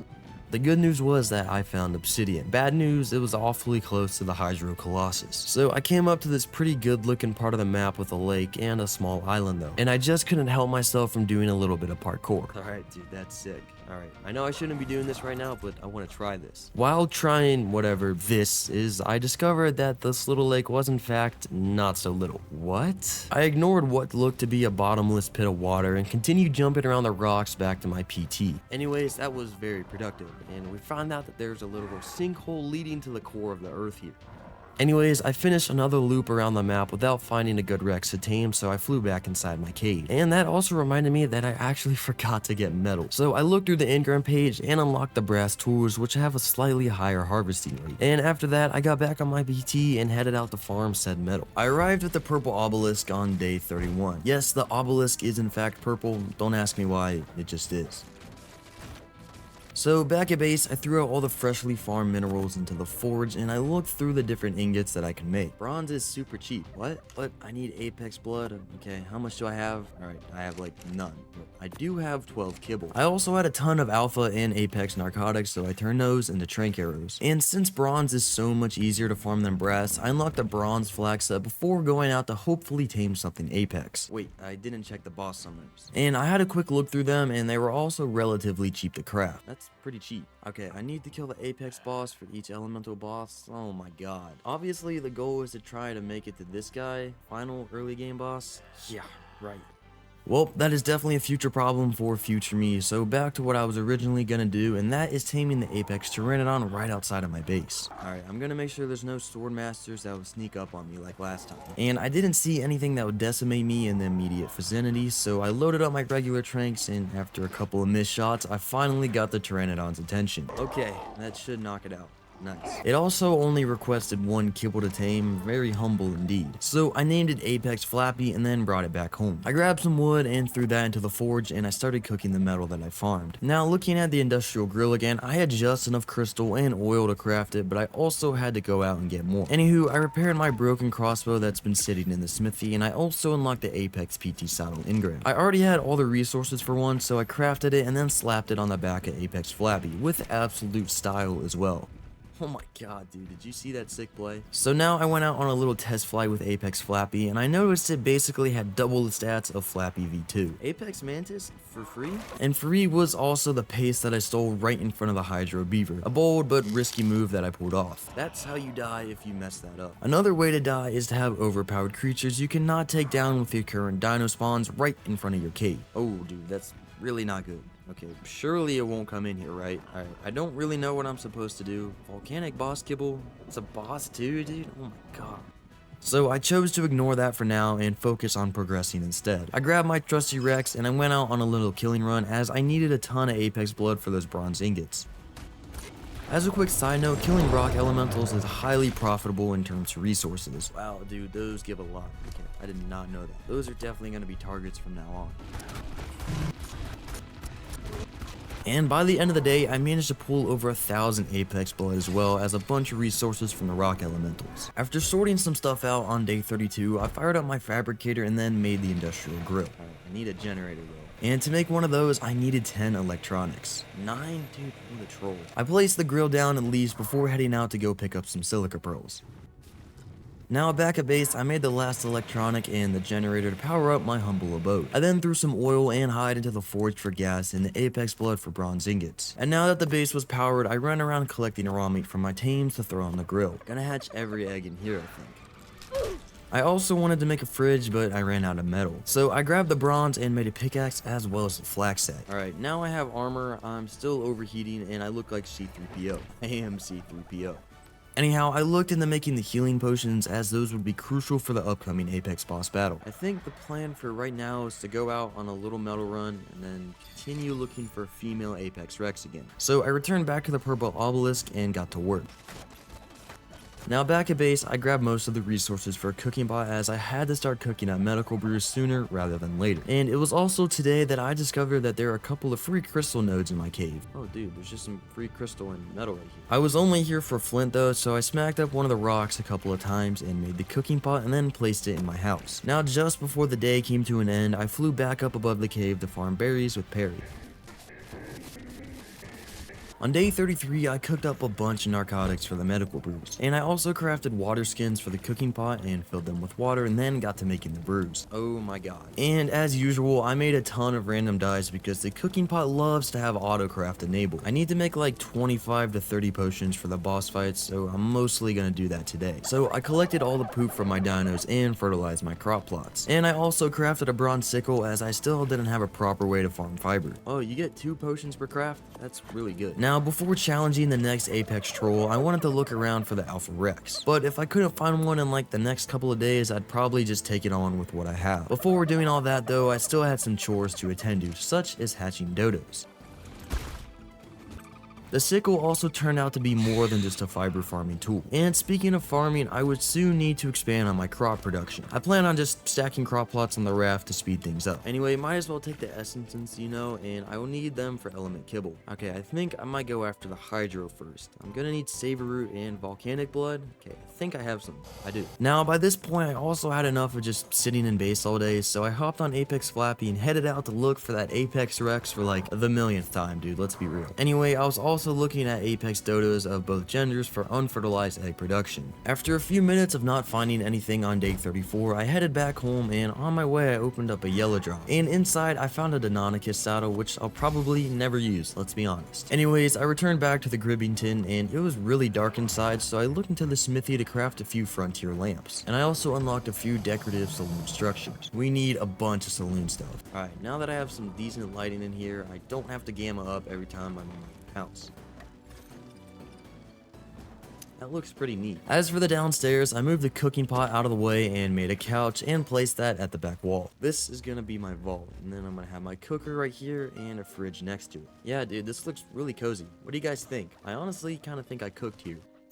So now that my house looked a bit more like a home, I could get back to work. I grabbed up a few health potions and jumped on the Rex and started swimming out. And while adjusting a couple of my game settings, I may or may not have actually crashed. Thankfully, I didn't get rolled back at all though, so I swam out with the Rex to deal with a few threats near the cave. We're here to kill this guy. But there were a couple of storm raptors that needed taking care of before going over to that rock elemental. Now, I thought killing both of them would be a walk in the park, but I quickly found out just how much a storm raptor can actually hurt. Oh my god. I quickly popped one of my health potions, which barely managed to keep up with the raptor's damage. Oh my god, dude. If I didn't bring these, I definitely would have died. I knew I should have brought them. So I clapped the rock elemental for free resources and then shoved up another healing potion down the Rex's throat. And then finally, I returned back home. And that also made me question whether I could actually take on an Apex Troll at this moment with just this Rex and a few healing potions. So the solution to this problem was to craft even more healing potions, of course. I never have enough metal though. I really need to get an Anki. And I waited for the cooking pot to make the medical brews and turn those into healing potions, and then went out to gather Mayho Bear. And that was the plan at least, but I somehow found myself dogfighting a nature Pteranodon. And I did need nature blood for the nature health potion, so it might be worth killing in the end. After doing some research on day 35, I hopped on the back of my Pteranodon to go out and look for a certain Apex tame that would be better for the Apex Troll. So I know I said I was gonna fight the boss soon, but I really don't have the capacity to do so right now. The healing potions got nerfed, and they don't heal up your dino to full health anymore. They only give you like a third of the health, and by the time the cooldown is over, my Rex would already be dead. So that's exactly why I need one of these guys, an Apex Allosaurus. The luck that I just found this. Anyway, I need to get both a female and a male allo for the mate boost, because the boss is slow and I can just bite it a bunch of times, then run away when my health goes down. So with that slight shift of plans in mind, I continued flying around looking for things to tame, preferably a breeding pair of Apex dodos. Is that an Apex Dilo? Alright, I'll keep that in mind just in case I find a female. I also spotted a nature dodo that I killed for blood, and shortly after that I came across an Apex dodo, a level 140 male. Perfection. Of course, I forgot to bring the Apex kibble with me though, so I started flying back to base. And on my way back, I killed a couple of normal allos that got separated from that Apex allo to hopefully allow new ones to spawn. That Apex allo needs to stay alive though, and I gotta farm up a bunch of blood for the, oh my god, Colossus Apex Mantis. How much kibble is that? It's really not that expensive. That would be a really good tame. And it's a 150? Dude, I gotta tame that after the allo. So while on the topic of Colossus dinos, I witnessed a Colossus Bronto get absolutely wiped off the face of the earth right in front of my base. A volcanic allo. That's not a big deal at all. Anywho, I grabbed Alpha Perry to farm berries just above the base. I didn't need a whole lot for now, so I headed back home inside. And that's when I hovered my spyglass over an otter. A kipper? Dude, where is he? Oh, there he is, kipper. I sliced up a random fish and then fed it to the kipper. I then got another one, but it still gave like 0 taming progress. So I sniped the saber-tooth salmon instead and then proceeded to chase down kipper around the river. He almost swam right into those 2 allos as well, but thankfully I was able to tame him and bring him to safety just as the allos noticed me. No. A close call, but definitely worth it as I now had a kipper and I threw him out onto the couch and sat beside him. Anyways, I had to get back to work. So I crafted up a bunch of Apex narcotics and grabbed my Rex and headed out to get that Apex dodo. 1 kibble later, the dodo was mine, so I can now get back to grinding out the trank arrows for the Allosaurus. So I threw the Rex out and began killing things for blood. What? Time stop charm? So I put this in one of my dinos and now it has the chance to stop time whenever something attacks me. I guess that's pretty cool. I continued killing things into day 36. There's this small issue that I'm having right now, and no, it's not the Yearling that I'm fighting, it's the Allosaurus I found, and it's preparing to tame. It's gone. I'm pretty sure it despawned. So I killed a few more things before cryoing the Rex and going out on a little scouting run to see if I could find another Allo. I gotta bring this stuff back to base anyway. So on my way back to base, I spotted this high level Apex Megalosaurus. I approached it to try and see how much damage it would do out here, but it just refused to fight me. Hit me? Hit me? Okay. Fighting the Apex boss with the Megalosaurus would surely be a bad idea though, right? Apex 140, Apex 145, opposite genders? Okay, dude, hear me out. I'm about to do something. I threw the Apex Dodo out at base and then ran up to make some elemental narcotics and trank darts. Okay, this has to be enough. They're 20 times stronger. So just to be safe, I also made a few Apex tranks. Now with hopefully everything prepared, I hydrated myself before hopping on the back of Apex Flappy and flying up to find the Megalosaurus. Alright, where are they at? I'm gonna tame the male first. I found both of them next to each other, so I pulled out my bolas and then got the male first. I then bowled the female first try, bruh. And after shooting its face, I immediately got jumped by a mantis. No, dude, no. Okay, it's just an alpha. So I made quick work of it with Flappy and then returned back to knock the female out as well. One kibble for them both later, and they were mine. And I brought them back home so they could breed. Okay, hear me out. Pretty sure these will kill a boss. In the meantime, however, I wanted to light this place up a bit more as it's still pretty dark. However, I was completely out of metal as usual. So before going out to get that, I wanted to wait for the first Apex Megalosaurus to pop. And in the meantime, I went up above base to get more berries for it. Now back at base, I threw some of the berries into the trough for the dodos to eat, and they absolutely shredded through them. Now once the baby Megalosaurus hatched, I claimed it and waited for the imprint. And it was luckily a male, which is what I needed it to be. I'ma call you, Wendigo. Alright. I don't really know, that sounded cooler in my head. Even cooler would be if you crave for something simpler than cooked fish meat though. Cooked fish meat? Alright, I guess that's doable. So I flew out on Flappy V2 and brutally assaulted a random salmon and got all the fish meat I would need. I then threw it on the grill and fed a piece to Wendigo. Alright, let's go. 43,000 health, 422 melee, pretty good. Now I gotta get this in some metal. So that being said, I flew out to the purple obelisk to get some more. Back at base on day 37, I started smelting all the metal into ingots, and I then made a regular Megalosaurus saddle as I couldn't find the engram for the Apex one, so I just assumed this one would work. But before testing my hypothesis, I fired up the fabricator to make electronics as well as I need them for lamps. Okay, surely this works. Okay, thank God. Anyhow, I made the first lamp and slapped it down behind my dodos, and it lit up a decent amount of space, but I would still need a lot more. The Megalosaurus was almost outgrown now, so I ran up to grab healing potions, and I made a few more alpha ones, even though I wanted to keep med brews for nature potions, but I could always just farm up new ones. So I grabbed some more metal that smelted, and I made a total of 6 more lamps. Wendigo also grew up, so I saddled him up, and it's time to start leveling him, with dodos of course. Oh my god, I'm encumbered with all the fertilized eggs my Oviraptor has been holding. So I had to make 2 trips to throw out all the eggs. And once they were all hatched up, I headbutted them with Wendigo, sending them all to a better place. I actually just killed all of them. That's actually pretty impressive. Anyways, now it's time to actually test the deer out against some formidable creatures, so I swam out to the front of the cave where I absolutely obliterated a Pacific tuna. 8.7 thousand? Oh wait, this 8.8? Does this thing stack? Oh, I already have 100 stacks. 600% melee on a deer. Now, I was ready to take out Wendigo into the wilderness. I threw him out above the cave, and with all my stacks I'd lost, I was only dealing about 3.5 thousand damage. So the stacks were pretty important if I'm gonna fight the boss with this thing. I also want to have a mate boosted deer fight alongside me, and a female Megalosaurus level with all in the health would be pretty nice. The one thing that Wendigo wasn't good at though was taking down rock elementals. For some reason, it only did a fraction of its damage to them. I'm still gonna kill it. I don't care. And in the end, it wasn't even worth killing with Wendigo because I couldn't harvest it with Wendigo, so I just started heading back home. And of course, I killed anything that looked to be free on the way there. And I was also able to get its melee up to 700 before the end of my killing spree.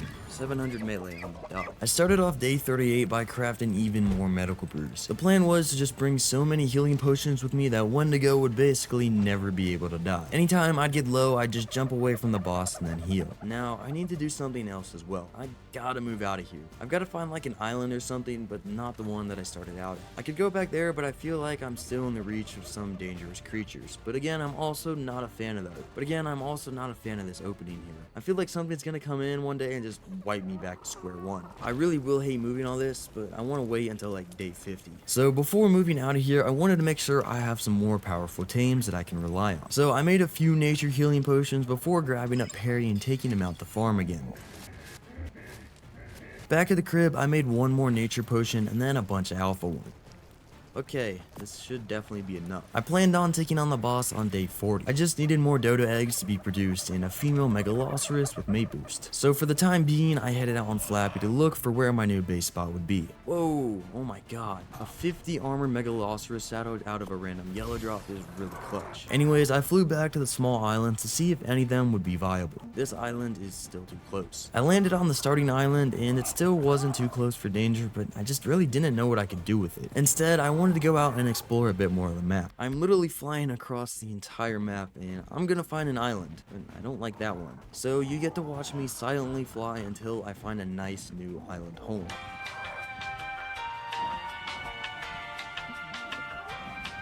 I was also on the lookout for potential tames though, and sure enough, I came across a female apex dodo. Oh, dude, I actually need that. I did have to go back to base to grab all the necessities though, and while looking around, I came across another cave that looked oddly similar to the one that I was currently living in, except the entrance wasn't a river. Oh, this is just a better base. Anyways, back at base, I upgraded the megaloceros saddle on Wendigo, and I grabbed a few pieces of apex kibble. Now, I just had to fly back across the map and actually find the dodo again. There you are. And I wanted to clear the area of any creatures before starting to knock out the dodo, so I spun through everything only to hit a hydro turtle that could probably one-shot me. Oh my god, dude, I'm really lucky to be alive. So I left render distance to hopefully lose aggro. I returned to the apex dodo on day 39. And knocking it out made a random nature dodo very upset, so I grabbed the free donation of nature blood before taming the apex dodo. Sweet, okay, now we have a breeding pair of apex dodos. And I was still not done with scouting the map for a good base spot though, so I continued doing just that. Whoa, dude, it's a freaking light show. If those are glaciers with nothing on them, they've definitely won me over, and I will immediately be moving there. Now, the only thing that can spawn there are penguins, surely, so I'm gonna scout all three of these glaciers. This is the one, okay, hear me out. This is really good. And the glacier right beside that one was absolutely filled to the brim with resources that I needed, such as obsidian and crystal. Hey dude, this is actually perfect. Look at all these resources. This is literally everything I need. So with that spot in mind, I still wanted to finish the lap around the entire map. And besides that, I was still on the lookout for wrecks of the opposite gender, as the best thing I had to fight the apex troll was the deer. Now, on a side note, I found this red drop, and inside I got a Glock with some ammo. So I grabbed it, even though I probably won't do much for me in terms of self-defense, considering all the creatures in this mod have like, I don't know, a million, quintillion health. Anyways, I finally made it back to base. 0 apex rexes were found, but at least I found both of the apex dodos, so now they can produce apex eggs for me. And I also enabled mating on the megaloceros again, as I still needed a female for the mate boost. And while waiting for that, I hooked up my boy Kipper with a few new cosmetics. I gave him my old hat and animated otter skin. Oh yeah, that's perfect. I tried a couple of other helmet skins, which made him look interesting to say the least. I then threw the apex dodo eggs out the hatch, as well as I only had one female, so it would be nice to increase the production. Alright, they're all males. Wait, one of them is female. The female dodo got to hang out with the other adults, and the deer also hatched, but it was male, so... Oh yeah, and I didn't forget about the other male dodo either. I began day 40 with a little bit of experimenting. I basically just tried to fit an apex deer and an alpha dodo into a 1x1. It's getting buffed by an alpha dodo and it's getting mate boosted, which is really good, so this will work. I will of course have to make the 1x1 out of metal, which I basically had none of, so once again I hopped on the back of old apex Flappy and flew out to the purple obelisk. Back at base, I did something I doubt I've ever done before, and that is use angler gel as fuel in my furnace. I found it in that red drop thinking it was useless, but turns out it can come in handy right about now. Now, I just had to wait for a female megaloceros to pop, and in the worst case scenario, I would just use one that I have. It's a risky move, but I really do believe in Wendigo. Anyhow, I grabbed the healing potions, and I had 75 in total, and came back down to check on the deers. Wait, is there a female in there? Ooh, there's two actually. So the one male unfortunately couldn't make it. I imprinted the baby deer and named it accordingly. Mate boosting boss fighter. I also gave it a health potion, and now all I had to do was wait. Once this grew up, I could finally take on the apex troll. And after defeating that, I could start taming the elemental tier of dinos, which start to get more exciting. And while waiting, I fired up the cooking pot once more to cook up the last few healing potions before the fight. I still had medical brews left over as well, meaning I had to go on a little berry run. Okay, we gotta heal my guys, and yeah, we're pretty much good to go. The female deer grew up on the morning of day 41, so I popped a couple of healing potions down both their throats, then crafted the actual boss summoner. I then grabbed a ton of fertilized eggs from the oviraptor, and I flew up above the cave to start preparing everything. I also tested the range on my little booster box just to have an idea of how far I could actually go. So, like this rock, essentially. And I made one more trip back home for the rest of the dodo eggs. And after dropping out all those, my FPS dropped to a solid 12, so I quickly got rid of them and they gave me a few extra levels that I put into health. Alright, here we go. I summoned the troll and in a few seconds he dropped from the sky in all of his ugly glory. Dude, that is so much health. As expected, he was really slow, so I could get back up anytime and heal. Sometimes the troll would get stunned and I would deal increased damage to it for a decent while. And just by a little, I was dealing almost 60,000 damage per hit. Free boss, free damage. As a little side note, I completely forgot about the stop charm that I found. Not that I really needed it, as the boss was getting absolutely shredded though. And I got it down to a fraction of its health, but at this point all my stacks were gone.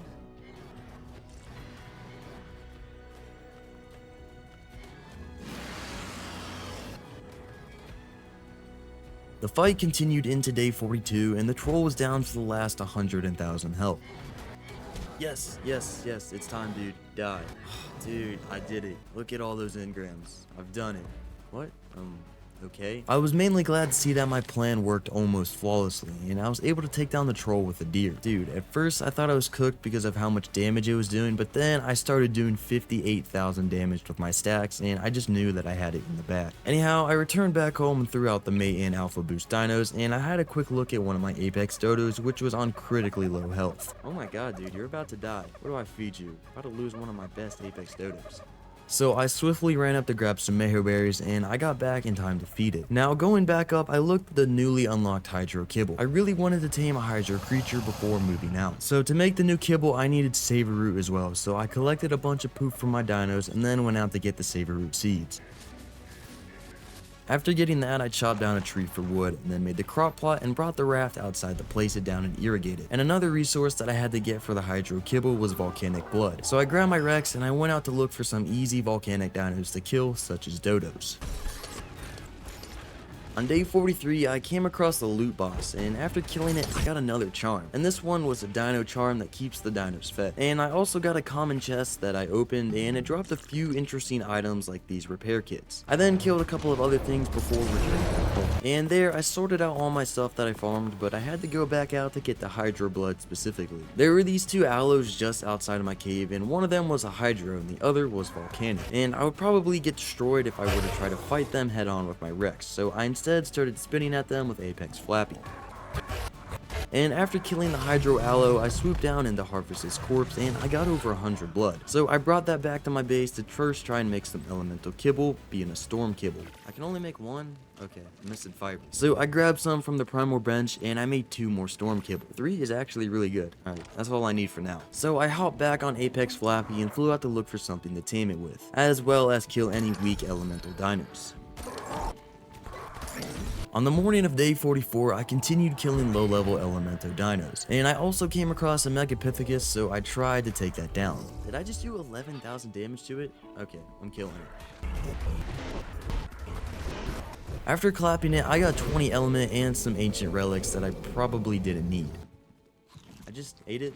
What did that do? So I ate the rest of them, and they actually started filling my hunger bar back up. Interesting. I'm actually getting food back. I don't know how to feel about that. I just ate ancient relics. Anyways, I continued my little lap around the map, and I came across another hydro aloe, so I killed it. And I also found a volcanic trike, but I got hit by it twice, so I couldn't continue attacking it as I didn't really want to risk losing Apex Flappy. And I did also find a nature dodo, which I planned on taming in the near future. The only problem was to make nature kibble. I needed to get earth blood, and the only earth creatures that I saw were brontos with like 500,000 health. And I just can't dish out that much damage right now. But I did just so happen to stumble into a volcanic and a storm rex fighting an earth bronto. Dude, it killed the storm rex. So I flew in at the right time and got the corpse. And I also waited for the earth bronto to die, but unfortunately I wasn't quick enough to get it. Dude, So close. There was a second Earth Bronto as well, so I waited for the Rex to attack that. And since it was pretty low on health, it didn't take too long for the Bronto to stomp it out of existence. Either way, I got some free elemental blood out of it. It's already dead, bro. Seeing that Bronto had just above 100,000 health left, I decided I will kill it with Flappy by repeatedly spinning at its noggin.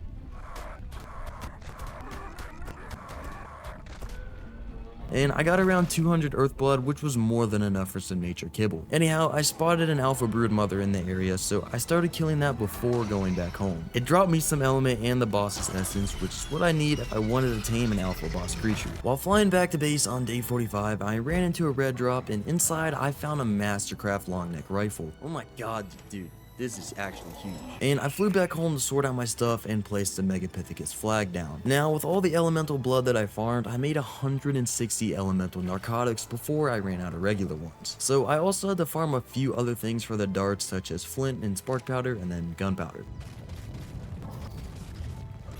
And as I was coming home, I decided to throw hands with the volcanic aloe right outside the cave. And that is until it hit me with just one attack, and I quickly changed my mind after that.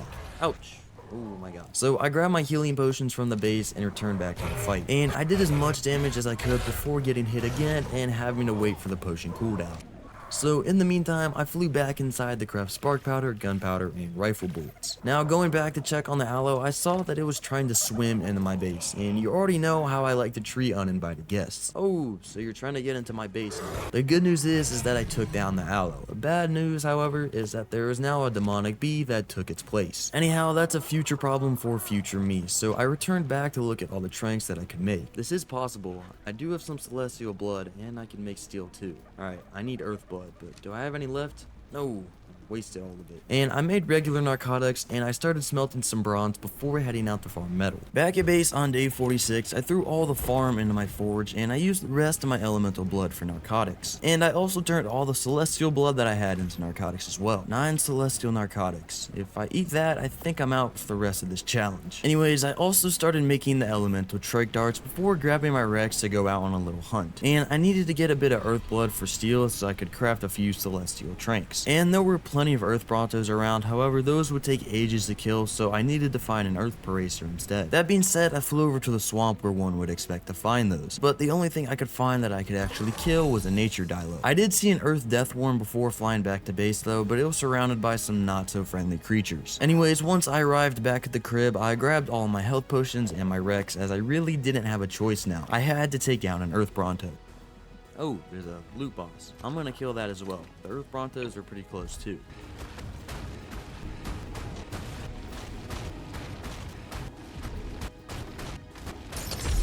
And killing that gave me an XP charm. Pretty cool, but not needed anymore. Anyways, I also opened up the chest that it dropped, and I got another food charm for a dino. Anyhow, I also killed a volcanic Rex before running up on the Earth Bronto. It was a level 150, but it has significantly less health than the other Earth Brontos that I've been seeing. And it was actually trivially easy to take the Bronto down, as it did basically the same damage as my Rex, except it was super slow and could easily be avoided. And I got over 200 blood from that as well, so I started heading back home.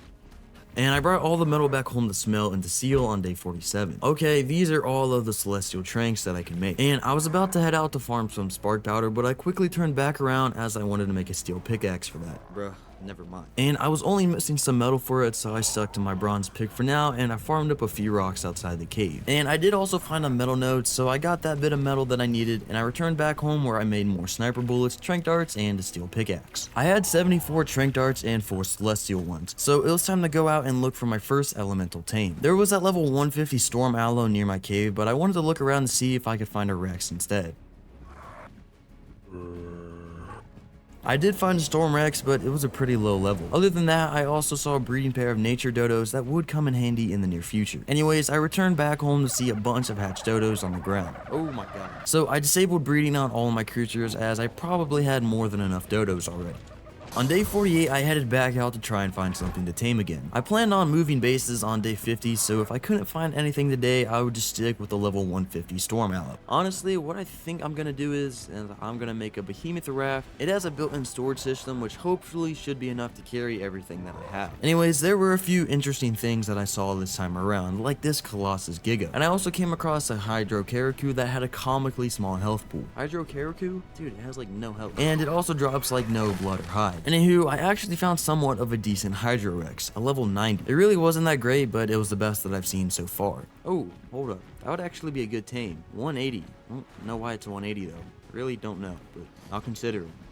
I returned back to base on day 49, and none of the creatures that I found were actually really worth it, so I decided the 150 Storm Aloe would work. Surely this will go well. Where's my Storm Kibble? Alright, once this thing is actually tamed, we're gonna go out on a little test drive, and then I'm gonna start working on the Behemoth Raft and actually moving out. Anyway, let's see how much Torpor 1 Elemental Trank uses. Oh my god, I'm terrible. I hit the aloe on my second attempt though, and I quickly hopped on the back of Flappy to run away. And looking back down at the aloe, the trank did about 16,500 torpor. The problem was though, the aloe had a 400,000 torpor. I definitely had enough darts, I've just gotta actually make sure that I hit them. As soon as it knocked out, I rushed in to feed the Storm Kibble and throw a Dino Ball. Yes, dude, I will name you in a second. I threw the aloe out inside the safety of my cave, and I named it Alan the Electrical Aloe. That's because this bad boy actually acts as a generator. Anywho, I crafted up a bunch of Dino Balls so I could cryo most of my dinos in preparation for moving. I then grabbed some fertilized Apex Dodo eggs just in case that I might need them, and of course, Kipper. Now, to make a saddle for my friend Alan, I needed some more bronze, so I hopped on the back of Flappy and I flew up to the obelisk to farm a bit of metal. I then brought that back home and cooked up a bit of bronze and then made the saddle. I also brought a few health potions with me just in case, but it was time to test out the Storm Aloe. Whoa, I didn't even mean to do that. Okay, so that's what C does. Now, it was only dealing about 4,000 damage per bite, however, the Aloe's attack was really fast and I'm yet to level it up. The one weakness that I found with the aloe was the damage to rock elementals. It was reduced by quite a lot, but other than that, it was really good at taking on creatures that I was distancing myself from just 2 days ago. On day 50, I got back to work on moving out. I first went out to gather wood and fiber for the Behemoth Raft, so I made the raft and placed it down in the water, but I couldn't actually open the storage it was promised to have. No, dude, I think I've just been scammed. There's no storage. Anyways, I picked up my crop plots from the old raft and sailed outside with the big one and replaced them. Now, since the raft didn't have any integrated storage that I was promised, I resorted to using large storage boxes instead, and I could only make them with the wood that I had left over though, so back to farming I went. I made 5 more and then lined them up on the raft, and I wanted to stay organized as well, so I named all of them depending on what I wanted to store inside. Resources 1, and this one's going to be Resources 2. Nemesis exclusive, crafting stations, decoration, and this one is going to be the house itself. Now the boring part, organizing everything into their respective storage boxes. And I've dropped a lot of stuff that I just wouldn't use anymore. Obviously, I couldn't carry everything with me, but Alan, on the other hand, wasn't even fazed by the weight of all my resources. So I loaded him up first, and then I started picking up all the structures and decorations. And lastly, it was time to pick up the actual house. I grabbed the generator, the lamps, the feeding trough, and I even emptied the bags that were laying around to make it look like I was never even there. Now, the only things left were the souls of the hundreds of dodos that I sacrificed in the name of progress. Okay, now it's time to leave. I began the long sail to the glacier on the morning of day 51, and the only thing I really had to watch out for were the whales, and I was introduced to a couple of those really early on. The rest of the journey was pretty uneventful though. I arrived at the glacier in one piece, so I grabbed the structures and I began reassembling my house.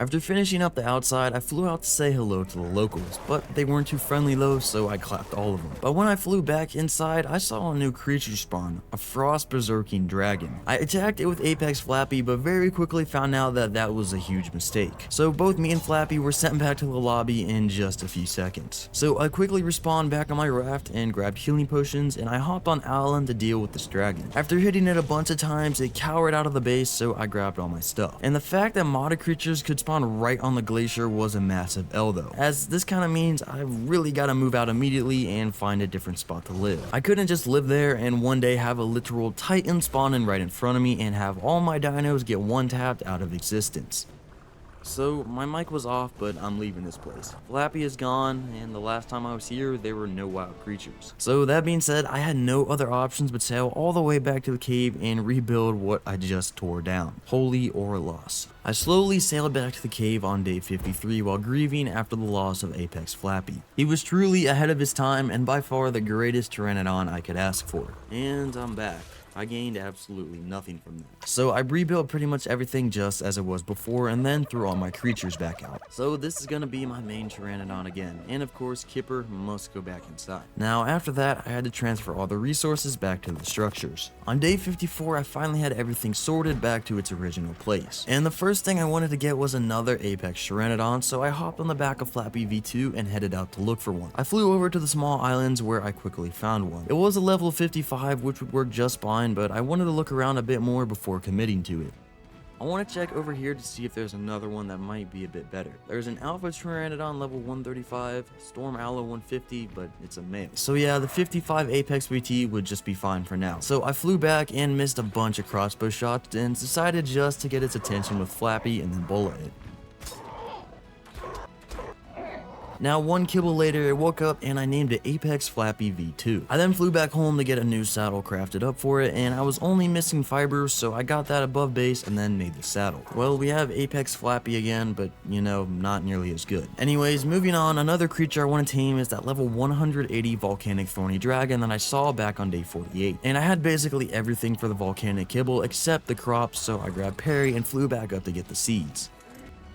I then reseeded the crop plots and collected all the poop that I could find for fertilizer, and now I just had to wait for the crops to grow. And once I had a decent supply of crops, I grabbed them and made 2 volcanic kibble. Also, don't mind the noise in the background. There may or may not be a literal titan right above my cave right now. Anyhow, I enabled breeding on all my dinos once again, and I looked into the upcoming boss summon requirements. Dude, this is actually really cheap. I can actually make this. Interesting. On day 55, I threw out a couple of Apex Dodo eggs to hopefully get more females and speed up my egg production once again. Whoa, that one has a mutation. Male, okay, well, Alan, time for breakfast. I wanted to level up Alan with my dodos anyway, so I didn't mind the dodos being male. And while waiting for more eggs, I wanted to try and make something with the dino balls. I grabbed one of the Apex dodos and threw it out repeatedly until it eventually laid an egg. Oh, there we go. That actually does work. We got one. Might have just been a coincidence though, as I tried it with another female dodo, but I got nothing that time. But I did get a female Apex dodo from one of the fertilized eggs, so I waited for it to grow up and then tried to force an Apex egg out of it. Nope, it's not doing the thing. And while waiting for another batch of fertilized eggs, I hopped on the back of Apex Flappy and decided to go out and check out the noise above. And just as I thought, it was a Storm Colossus youngling, which is basically one of the titans that I'm going to be fighting soon. Now, for some reason, it was getting stuck attacking a Colossus Diplo that it couldn't get for some reason. Maybe I could cheese it and kill it while it's stuck attacking nothing? Whoa, dude, you look like you're about to explode. Well, I mean, technically you are, but that's weird. I was basically just waiting for one more Apex egg at this point so I could cook up another volcanic kibble. I'm pretty sure that Thorny Dragon is gonna need 3 of them. And I actually got lucky once again. When I threw the 2 Apex out, both of the babies came out female. And one of them was a pygmy too, and it looked pretty funny as it ran towards me. This one's so much faster. Once it grew up, I hopped on to see just how quick the pygmy dinos actually were. What the? How fast does this thing get? Also, I'm tiny. And as the day started to come to an end, the cave became darker and I decided I would set up even more lamps around. I made a second generator and a bunch of lamps, but before I could get to placing them down, I looked into the Oviraptor and found the one Apex egg that I've been waiting for all day. Yes, finally, there it is. I don't know which dodo dropped it, but you're the goat. So finally, I made the 3rd volcanic kibble and then grabbed all the lamps. And I placed them around the base on day 56. Now it was finally time to head out and tame that thorny dragon. I hopped on Apex Flappy and I beelined it straight back to where I saw it. Oh my god, that is just not optimal. I quickly landed behind the thorny dragon and I shot it to get it away from that bionic Rex. I decided to load a celestial dart into the long neck. I waited for it to stop moving and I shot it. How much is that gonna do? Oh, it's not even close to getting knocked out in one. That was a body shot though, so if I could hit it in the head I would get much more torpor on it. I got up close and personal this time and I shot it again. Oh my god. Oh. No, Apex Flappy V2. I hit it with one more trank dart which was luckily enough to get it to torpor run, but I then missed my last celestial trank. Even worse was the fact that it was fleeing straight towards that bionic Rex. No, do not go there. go to sleep. No, oh my god, how is it alive? I have no idea how me or the thorny dragon survived that, but I fed it the kibble and it tamed. I immediately showed it into my pocket and I started running out of there. Leave. What? What are the chances? Back at base on day 57, I cooked up the 3 missing bronze and I made the thorny dragon saddle. And I also heard a Megapithecus somewhere in the area, which would be a perfect kill to level up Disgrace. Alright, let's check this guy out. He's really fast. But the true reason I tamed this thing was its right click ability. He still throws spikes like a regular thorny dragon, except they explode on impact. Oh my god. Anyhow, I grabbed all the fertilized eggs my dinos had produced while I was gone and I threw them at the hatch and, well... that only gave me 12 levels though, so I grabbed my healing potions and I went out to get leveled up by killing wild creatures. Oh my god, did that just do 100k damage? Oh my god, dude, this is broken.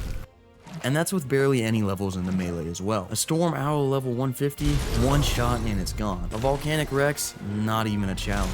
And the attack also had like 0 cooldown, so I could just spam it over and over. Calling this thing a Disgrace was really a mistake, as now I could actually run around the world and kill most of the things that I find without hesitation. And I will definitely be using this to beat the first Colossus Titans, being the Frost one. I even tried to attack a Celestial Bee, as they're pretty slow, so as long as I kept my distance, I could probably kill one. And killing it drops Celestial Honey, which is later used to make the Celestial Kibble. But sadly, I didn't get any blood, so I couldn't make more tranks. I continued killing basically everything in my path for experience into day 58. That's until I ran into this thing. Oh my god, that's a godly creature. I think that's it for our little leveling run. It's time to go. Of course I killed anything that tried to get in my way while I was going back home. That also included a Bionic Rex. Oh my, that's a Bionic Rex. I am surrounded. Thankfully it was only a level 20 with 250k health, so a few tail swipes later it collapsed. I also found this guy, another Gamma Monkey boss. This is gonna give me some good XP. Hello buddy, just gonna one-tap you real quick. Hope you don't mind. I wanted to pump the rest of the levels strictly into health, as I was already dealing a ton of damage, even more to frost creatures. And my main concern during boss fights would be survivability. Oh, now that is what I needed. I think I have to tame that before trying to kill any titans. A level 145 Hydro Rex was like a gift from the Ark gods. The only issue was its massive torpor stat at nearly 600,000. So I started rushing back home. Also, I completely changed my mind on the Thorny Dragon. He was no longer a disgrace. And such, after returning back home on day 59, I renamed him to a menace to society. Anyways, I had to get back to taming creatures. First an Apex Flappy, then the Hydro Rex. So I first put Menace into my pocket and then headed out on Flappy to go farm charcoal and earth blood. And I planned on doing that by doing drive-bys on volcanic and earth creatures. Hello, Mr. Earth Bronto. And I killed a couple more things before heading back home on day 60, as the volcanic creatures really didn't give me much charcoal. And I still needed to get a bunch of it somehow, so I grabbed my chainsaw, some oil, and hide and turned that into gasoline and went out to farm up a few campfires. And after making around 10 campfires, I chopped down one of these trees that gives a ton of wood, and I went back home to distribute it. I made one hydro kibble and I ran down to check on my dodos. Oh, well, that's perfect. I just need one more egg. And while waiting for that, I decided to go out on a metal run, as you can never have enough of that. And as I was coming back home, I was greeted by exactly what I needed. It's crazy that I don't have an Inky. Oh, who dropped this? I don't care. It's mine. So I made the third hydro kibble and I started cooking up some more bronze, which I need to fix both my armor and craft elemental tranks. So that being said, I flew right back out to farm even more. Back at base, I grabbed all the fertilized eggs that I had and threw them out to do the obvious. It might not have given me any levels, but at least it cleared the Oviraptor's inventory. Anyways, I wanted to make at least 100 more tank darts before going out to tame that Hydro Rex. So I hopped on the back of my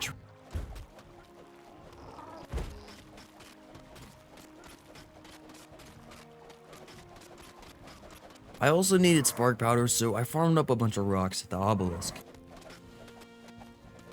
And the campfires were also much better than farming volcanic creatures, so I grabbed all the charcoal that they produce and then turned that into gunpowder. Now with that, I can make a bunch of rifle bullets and tranks. 64 is pretty good, and still need more though.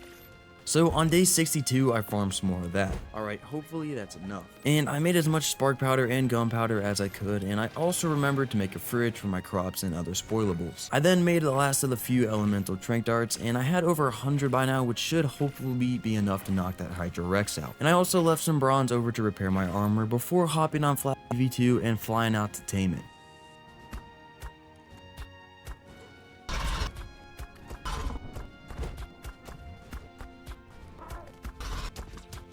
Oh my, finally, that took ages. I fed it kibble and it tamed with 100% effectiveness. And I also still had 63 trank darts left over, so I could tame another decent dino if I wanted to. Anyways, while flying back home, I also spotted a female Hydra Rex, which was absolutely perfect, but it was level 55, meaning it had much less torpor. So I kept that in mind as I returned back home to throw the Rex out and see what I needed for its saddle, just missing the bronze. So I quickly farmed up a node near the base and then returned back to make the bronze, or so I thought. Really? I'm out of Apex blood? No way. So I grabbed the Rex and went out to kill 2 birds with 1 stone by testing the Rex's damage and getting the blood.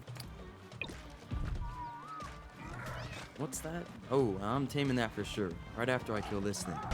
The Rex obliterated the parrot, but I didn't get any blood, so this random Megalosaurus had to die for the parrot's sins instead. Where's the blood? Why am I not getting any? So this time I found a Lymantria and bullet it and killed it with the Rex, but I made sure to actually harvest it myself to make sure that I got the blood. Okay, I don't know why the Rex isn't able to harvest Apex blood. Anyways, that was just about it for the saddle, so I returned back home to make it. And I also checked on my crops that were all out of fertilizer, so I made the 2 Hydra for the Rex with a few crops I found laying around on day 64. And I grabbed the Apex kibble and the Pteranodon saddle as well, as I'd stopped by and tamed that 140 PT I saw. So I flew out and started knocking out that Rex first.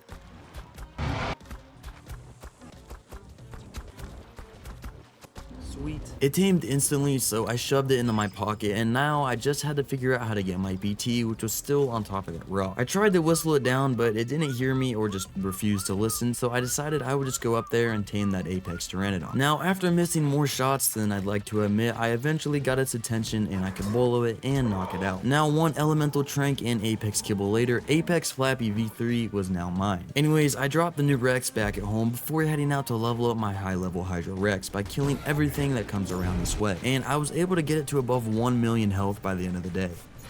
And on day 65, I hopped on the back of Flappy and I started flying around this volcano looking area in hopes of finding a female volcanic thorny dragon for mate boost. I just need a female. I don't care about the level, it can be like a level 20 and I'll be fine with it. And I guess ask and you shall receive, said the Ark gods, as literally 15 seconds later I stumbled into just that. Oh, that's one. Oh, what? A volcanic thorny dragon female level 20. Dude, that's literally perfect. I just had to pray that the erupting volcano wouldn't delete it off the map. So I swiftly returned back home and got my Rex's breeding, as I wanted to get a mate booster for the boss fight. And I made up a few air conditioners to hatch the eggs, but I ended up not even using them for that, as the eggs started incubating up in my attic. It's actually warm enough up here to incubate it. Nice.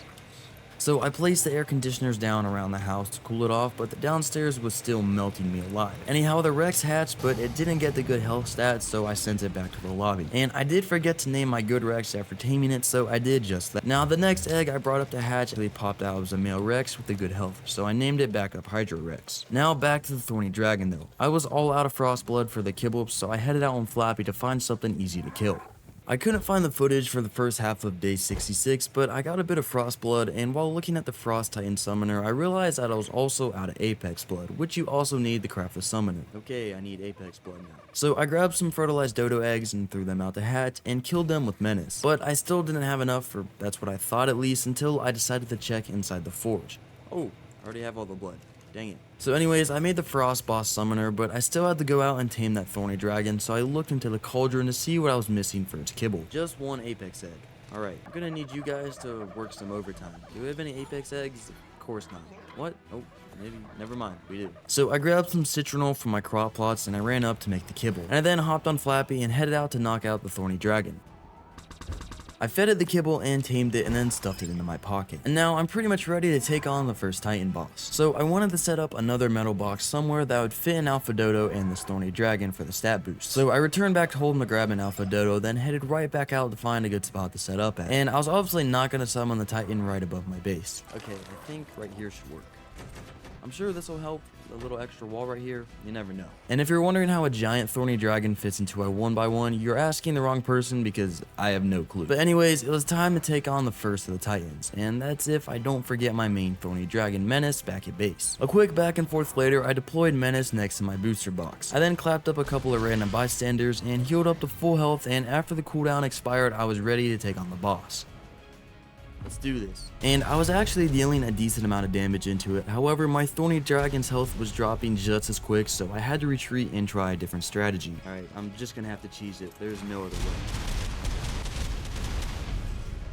Oh my god, it's dead. Okay, thank god. Killing the Frost Titan unlocked the Bionic Kibble. However, I still couldn't craft them because I needed seeds which dropped from each Titan. So I flew back down to pick up my dinos and the booster box, and I started heading back to base. Now, while that fight may have looked easy, I really had to start preparing for the other ones, as I most likely wouldn't be able to cheese the other Titans, and I couldn't take them on head on right now. Anywho, I got back to the Cribbington and I unlocked the greenhouse structure engrams, as it was time to take down my crop production up a little bit. So I farmed up a few stone foundations and I placed those down on my behemoth raft. And I also crafted a few greenhouse walls, ceilings, and a door, but when I actually got to placing them down, I ran into a small issue. What? Too far away from platform? What do you mean? I had to move the foundations around a bit on the raft, but eventually I got it all constructed on day 68 so I could place those frost seeds I got by killing the titan. And I collected a bunch of feces from my dinos and then filled up the crop plot to make sure this seed kept producing. Why are you here? And the frost seeds soon grew, and they immediately produced 50 frost fruit, which was probably more than I'd ever need until the end of this challenge, as the Bionic Kibble only requires 2 of each type. So I enabled breeding on my Hydro Rexes once again because I want to raise a small army of them. I really do need them for the next 3 elemental bosses. I planned on killing the Volcanic, Earth, and the Hydro bosses with the Rexes, and then do the Storm and Nature ones with the Ally. The first egg I got came out with a good health but bad melee. But honestly, I didn't mind the melee being too low, as I just needed them to survive as much as possible. And after imprinting them and fully leveling them, they just had enough health to tank through the bosses while I bite them with Beardo. The only thing this guy is gonna need are saddles. And yeah, I'm gonna need a lot of Hydro Hide. Even as babies, the Rexes got up to nearly 500,000 health with imprint. And I also need some more healing potions. But for those, I wanted to make an industrial cooker, as the cooking pot was no longer cutting it. So while looking into my fabricator, I noticed I had a fertilized Hydro Rex egg in there. And I don't remember why or when I put it in there, but I threw it out to see its stats. Wait, this is a good one. Wait. Why did I just have that laying around? It's a good male with a good health and good melee. Anyways, back to the cooker. I unlocked the engram and I checked to see what I was missing for it. Just a little bit of oil, some polymer, which I can get from crabs, and a lot of metal. Alright, I just got a female with the good stats. Oh my god, let's go. So I stopped my female Rex from breeding and I whistled her away for now. I then brought the egg up to my attic to hatch, and just like that, I had the perfect breeding pair on the way. Now once the eggs hatched, I named them both Boss Rex 2 and 3, and I then imprinted them as well. After that, I grabbed Beardo and flew out to do a little bit of killing while waiting for the babies to grow up. I'm still gonna need like 2,000 Hydro Hide, so I better get to it. And said killing spree was very shortly lived though, as I only killed 1 Hydro Rex before packing it up. So I flew back home to breed my Rexes again, and I also moved the feeding trough over to them to keep them fed. Anyhow, the Rexes dropped 2 perfect eggs, so I threw those out to incubate. And while those hatched up, I whistled 3 of my alpha dodos to follow me. I didn't need my whole army of them producing eggs for me anymore, so I allowed them to rest. Permanently, that is. I then ran back inside just in time for the eggs to hatch, and I got twins from one of the eggs, meaning I didn't have to hatch any more of them. That is if only I could get them all imprinted, of course. I can get you Mayho berries, you can go on a walk, and you actually have to die, but I'm gonna have to wait until you're fully grown. Now, since one of the Rexes decided to be needy, I still gotta hatch another one. I imprinted the 2 of them and then waited for the another egg to hatch. Okay, here we go, Boss Rex 6, hopefully the last one. Now, most of my Boss Rexes were also female, which was really good as I could breed them for more Hydro eggs used for leveling. Now, the baby Rex requested Magen berries for imprint, so I grabbed Perry and flew above the cave to get some, and I returned back to imprint it as well. Now, I just had to wait for it to grow up and for my female to produce a bunch of eggs, and in the meantime, I unclaimed and killed the needy Rex. On day 70, I cryoed the 2 boss male Rexes so that they could regain XP passively. And I then grabbed Menace, and I headed out to actually kill a few Hydro creatures for the hide. Oh my god, that's like the second time this thing just spawns in right on top of me. Oh no, that's not good. No, dude, I literally just drowned. The Hydro Aloe was so strong, in fact, that even after I died and respawned, it nearly killed me again. That's cool, I guess. It can just kill me after killing me. And to make matters even worse, I couldn't even get back on a flyer as you remember, I left Flappy V2 on a pillar somewhere. So I sent myself back to the lobby, and there was actually a spawn pretty close to where I died. So I spawned there, located my Thorny Dragon, and started running back to it. And thankfully, I did make it in one piece, and the only nuisance was this alpha whelping dragon flying around me that I somehow managed to take out even though it was circling me at Mach 5. Well, that works. Frost Berserking Dragon, I hate you. You killed my Apex Flappy. On day 71, I killed an alpha loot boss, and the loot from its chest actually came in handy for once. I got a weight charm that basically doubled my weight, and I got a few small XP potions as well as tame helpers. Anyways, I continued killing a bunch of creatures for a while, and once I returned back home, I had a quick peek into the Oviraptor's inventory, and it actually collected a decent amount of eggs while I was gone, so I sorted out my inventory and threw them all out the hatch. Now, in the meantime, I grabbed those XP potions I found, and I actually fed them to the 3 boss Rexes. 28 levels from a small XP potion? That's crazy. And those 28 levels were enough to pump the health up to 1.5 million, which was basically enough. And I was soon notified of all my baby Hydro Rexes hatching by an immense lag spike. So I ran in to cryo all of them and then went back out to the cave. And I wanted to wait before killing them until they matured, as I do need their hide as well as the raw meat to actually feed my Rexes. On day 72, I unclaimed most of the Rexes, and I killed them for a total of over 2,000 Hydro hide and blood, and the few I couldn't actually get to decided to keep as backups. I then brought the hide over to the Primal bench, and I made the first Hydro saddle, and I was only missing fiber for the rest, so I hopped on the back of Flappy and headed out to farm some. I then threw all the boss Rexes out again and gave them the few levels that they gained. I then healed them up and saddled them before cryoing them. Now, one last tame that I would probably need before fighting all the bosses was a Utyranus. So I looked through the engram page to see what tiers of Uties I could actually tame. There's a Frost Uty? A Frost Uty sounded cool, but honestly, I'd probably settle for any tier, as I really do need to hurry up and fight these elemental titans as soon as possible. So that being said, I hopped on the back of Apex Flappy and headed out to see what I could find. Oh, that's a Uty, alpha level 50. That's probably gonna die instantly. So I decided to kill it and to try to make new space for a new one to spawn.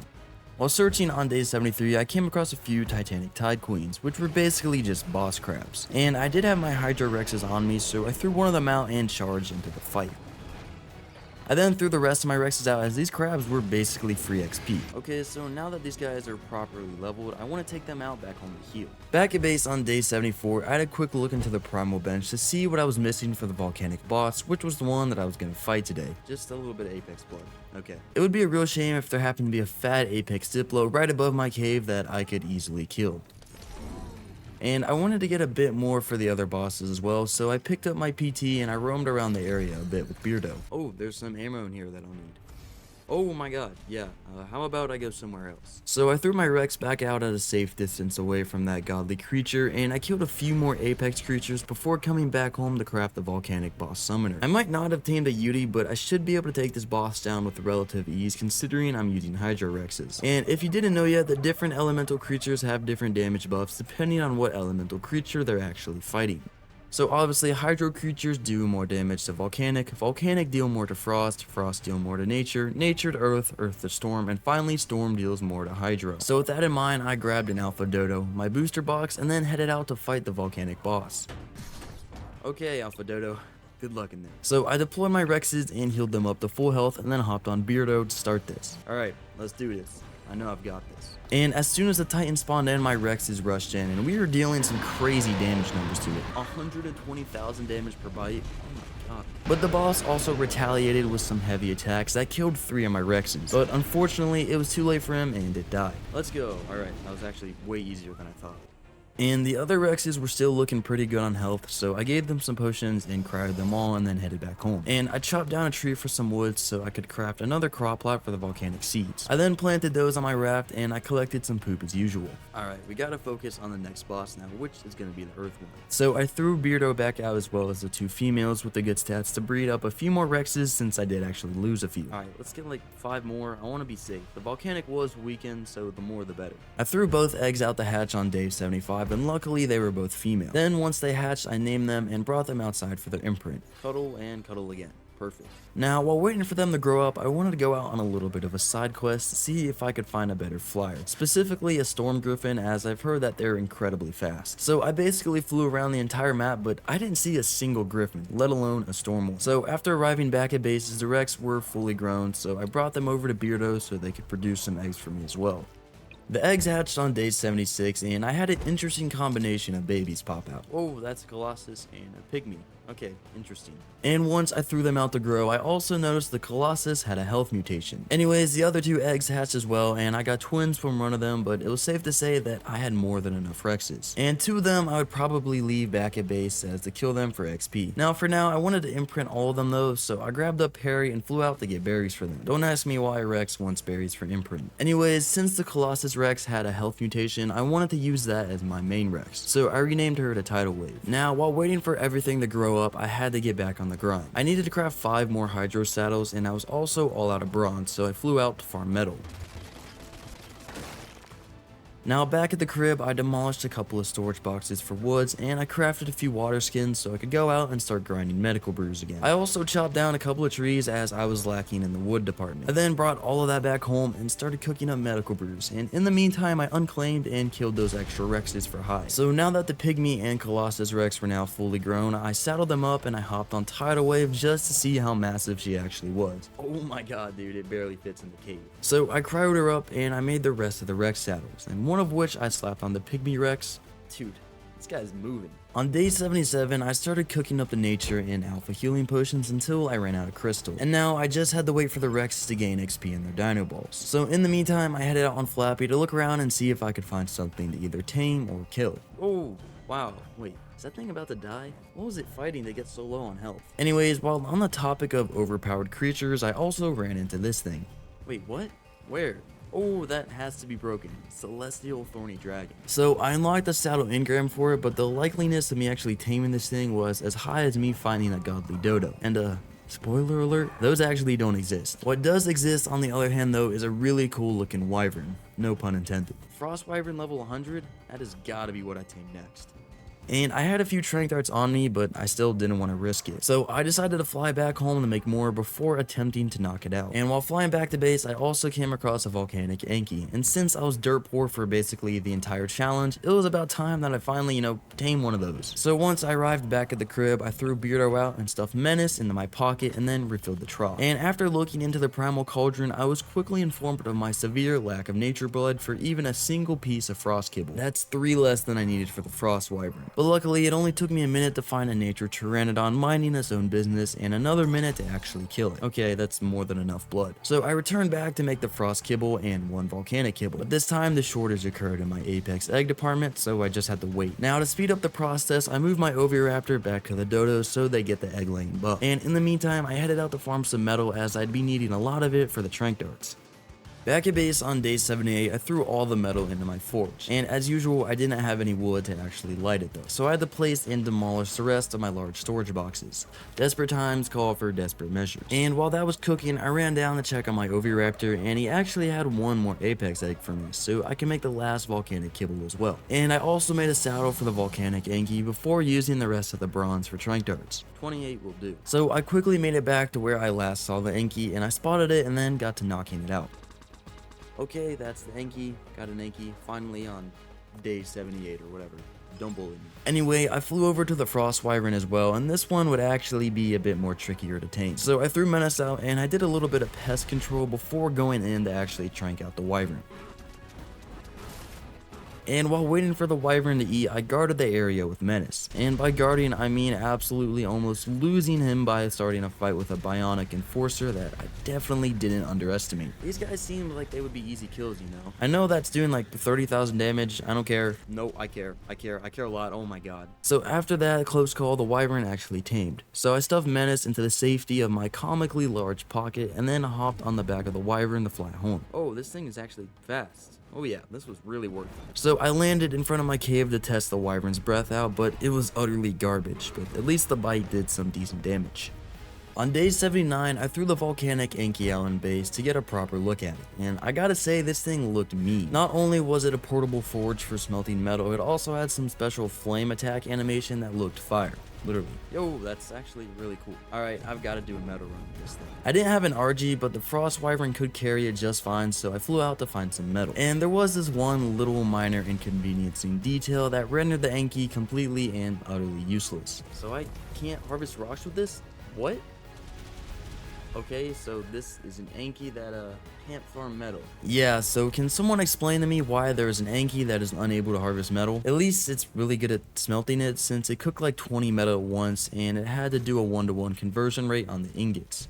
So on the way back, I killed an alpha loot boss, which dropped me a healing charm that increases healing by 2. And it was also a dino charm, so that could really come in clutch during a boss fight. I'll definitely put that on one of my Rexes. The chest also dropped a couple of decent tools like this ramshackle chainsaw. Anywho, I returned back to base and I ran straight up to my smithy to look into the elemental bosses. I was planning on doing the earth boss next, and I was only missing some apex blood, so I decided to head out and actually get that.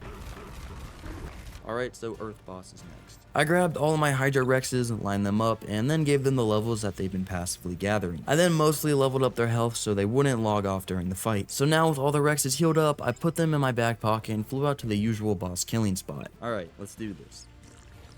And as soon as the Titan appeared, I started biting its toes on tidal wave. However, it spawned in a weird spot, making it stuck above all the other Rexes. Now you might think that's a good thing, but my Rexes couldn't reach it while the Titan could still hit them, so I had to whistle them away. Now that all the Rexes were attacking, you could really see how fast its health was actually dropping. But unfortunately, one of the boss Rexes died just before the Titan. Really sorry for you, boss Rex 4. Anyways, I healed up and crowded the Rexes and then flew back home. And there, I made a couple of crop plots and placed them down inside the greenhouse and seeded one of them with the earth seeds. Now the next elemental boss that I plan on taking down was the nature one, which is arguably the hardest one of them, seeing as it could basically heal itself. That being said, I started hatching even more Hydra Rexes on day 80. Now once they all hatched, I brought them outside to imprint them. And now I also had to make 6 more saddles, including the one for Beardo, as I was taking him with me into the fight. The only thing I was really low on was bronze, so I headed back out to farm that. If only I had an Anki or something that could farm metal, right? I dropped the metal off at the crib and then grabbed one of the boss Rexes, and I headed back out to kill a bunch of apex dinos I saw flying back and forth, as I still needed their blood. Now, after killing a rock elemental, I tried harvesting it, but it didn't work for some reason. So I quickly flew back home to grab my apex Rex, as I knew for a fact he could harvest the corpse. He's still flabbergasted that I killed him. And I continued roaming the area on the apex Rex, killing other apex creatures until the end of the day.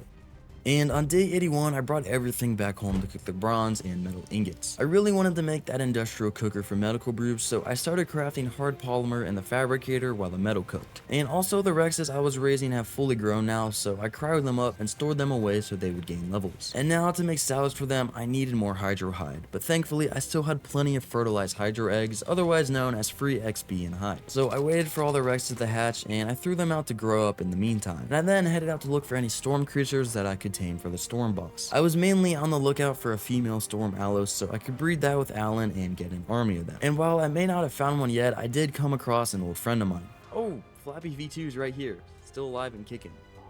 And it's actually really good that I found Flappy V2 because he has rider protection. You see that bionic boss that was upcoming right after the elemental bosses? Well, that is the only boss in this mod that can damage me while I'm mounted on a creature, and that's exactly why I need the rider protection. And thanks to this primal gene scanner, I can not only see the traits of wild creatures before taming them, but I can also transfer them over to my creatures. Yeah, I'm gonna need this. Anyways, I returned back home to see that I was only missing 10 black pearls to craft the gene tool. So I also looked into making the industrial cooker again, and this time I was missing paste since I spent most of it making the polymer. That can only mean one thing though. It's time to pay a visit to my friend, the beavers. What is this broke beaver dam?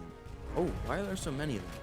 So after depopulating the entire area of any taxpayers, I could safely look into the other dams that had a little bit of pace for me. Now back at base while looking at my forge, I remembered that I had much more efficient Anki to smelt metal, so I grabbed all of it and gave it to the Anki. I then placed it next to my fridge, but I still had to irrigate it, so I unlocked the stone water tap and tank engrams. Let's make like 3. And I also made a tap before setting it all up. Okay, perfect, so you're irrigated now? Yes sir. I started day 82 off by helping the now fully grown Hydrorexes onto the next life, and I made 4 Hydrorexes saddles before running out of fiber, so it was time to kill 2 birds with one stone and go up and farm both fiber and berries with Perry.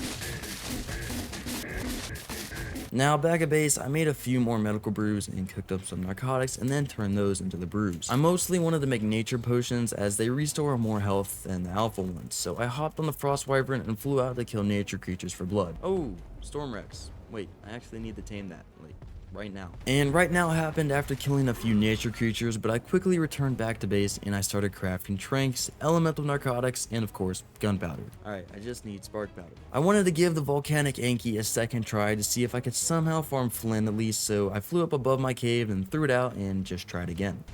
Oh my god, it works. Just takes a second. Pretty quickly, I gathered over 1,000 flint, so I ran back home to make spark powder and gunpowder. Okay, I need metal now. And the Anki actually worked. I just had to wait a second for some reason, but it was still great at gathering metal, so forget about what I said earlier. Oh my god. It's actually really good. After that, I landed back at base and I realized the Anki grew up in size a bit. Why is it massive now? This is not Colossus, by the way. Anyhow, I grabbed all the resources and then threw them into the forge, and the metal I left in the Anki to smelt into ingots. Now, I could finally say that I was no longer poor. I had plenty of gunpowder and a ton of metal on the way. On day 83, I saddled up the Hydrorexes and I started manufacturing the Trank Darts. 54, that's not a bad start. And I also made a ton of healing potions, both nature and alpha ones. And soon enough, I had over 100 Trank Darts, which was more than enough to knock out that Storm Rex. So I hopped on the back of the Frost Wyvern and I started heading over to it before realizing I didn't make kibble. And I could only make 2 with the current Apex eggs that I had, so I decided to hatch a bunch of fertilized dodo eggs that I've been keeping in my Toaduk to really speed up the production. I then claimed all the females and granted the rest a quick and painless death. Then I lined up the survivors in my big dodo wall so I could get back to that Rex. I wasn't here to knock it out just yet though. I was just making sure how many pieces of kibble this greedy thunderous lizard actually needed. Now, by the time I got back home, the Oviraptor had collected the last 2 Apex eggs. So I grabbed Perry in a hurry and I farmed just a few Mayho berries to make the kibble. Let's go. Got the saddle. Wait. I need a saddle for this wyvern. So I got some fiber from out front and then made the saddle. And now I could finally go out and tame the Rex. Now once it decided to take a nap, I shoved some kibble down its throat and soon it woke up its mind. I brought the Rex back to base on day 84 and I let Kipper hold on to it for the time being. I still had to find a female breeding partner for it, so I headed right back out to look for that. Looking for a female Aloe or a female Rex, one or the other. And just seconds later, I flew right above the dino in question, a female Storm Aloe. And as a bonus, it was also a level 150. Christmas definitely came early this year, so I turned around right away and fly back home to prepare the kibble. I still needed 2 more Apex eggs, so once again, it was just a waiting game. So while waiting, I flew over around killing other things for both blood and XP apparently. I came across a couple of brood mothers which had an entire nation of Iranios following them. Oh my god, dude, that is a crazy amount of Iranios. Oh yeah, this is how you get levels. Alright, enough tomfoolery. I started flying back to base and I came across yet another Storm Aloe, and it was also another female 150. So I compared the 2 real quick, but I came to the conclusion that the one I saw first had more health, so I'd definitely be going for that one. Now, for the time being, I harassed the Aloe's roommate as I had to separate if I wanted to tame it in peace. Now, just as the day was coming to an end, I returned back to my Oviraptor with the 2 Apex eggs I was waiting for. Let's go. I made the storm kibble and I wasted no time in flying over to the Aloe on day 85. And it got knocked out in the water, but it didn't matter as it tamed pretty much instantly. So I brought it back home to mate with Alan, which I also whistled the Oviraptor over to them. Now, while my army was being built, I had to get back to killing the other bosses. And I was once again missing Apex blood for the nature boss summoners, so I headed out to, get that. Call me crazy, but maybe we should actually get one of these. I think I should make the earth one. But before that, I did make the nature boss summoner. And I then flew out to gather the missing thatch for the earth titan egg incubator, and when I returned back, I actually made one. I then brought it over to where I fight the bosses, as I was pretty certain the egg spawned in a wild titan that I had to knock out myself.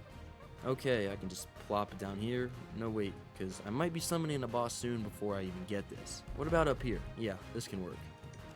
Right, I'm gonna need to farm all that. Yeah, no way that's happening. So I picked the egg back up and returned back home to give it to Kipper. He can hold on to that for probably the rest of this challenge, being honest. Anyways, back to the aloes. They got a couple of eggs for me already, so I threw those out the hatch. Then once both of the aloes popped out into the world, I brought them out for imprint. And luckily, both of them requested to go on a walk instead of a 5-course meal.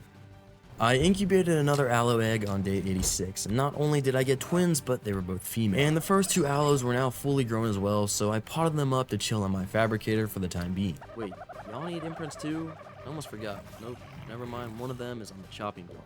The good thing about aloes is that they grow up a lot faster than Rexes. But that's about all I did on day 86. I raised more aloes, imprinted the babies, and I also farmed some berries for my trough since I noticed that my dodos were actually starving. On day 87, I was tired of sitting around at base waiting for an aloe, so I hopped on my wyvern to go out and kill a few things for fun. I did, however, spot this thing, a Colossus Apex Rock Drake. I mean, I could tame that, but do I really need one? You know what? I think I will. I still had a ton of Apex kibble in my fridge, so I grabbed some along with Perry to go out and farm narco berries. Now, bringing that home, I cooked up a bunch of elemental narcotics, and I also grabbed the Apex blood that I farmed, turning that into bronze. Okay, let's go. I returned back to the Drake and cleared the area of any unnecessary trees and creatures, and I got to knocking it out while it proceeded to tweak out on a rock. Now, anyways, once it was asleep, I gave it the kibble, and I flew back home where I had a few guests waiting for me. Anyhow, I grabbed one of the tame helpers that I had and brought it over to feed the rock drake to get it tamed. Wow, that was actually really fast. So I returned back to base and threw the Drake out, and I made a saddle for it so I could actually test it out. And I also named it Rockstar before hopping on it to go, test it out as I just said. And it was pretty good at gliding, but it was honestly incapable of climbing like a normal rock Drake. Probably due to the fact that it's almost as fat as your mom. In fact, I could barely fit through the entrance of my cave. What the? Oh my god.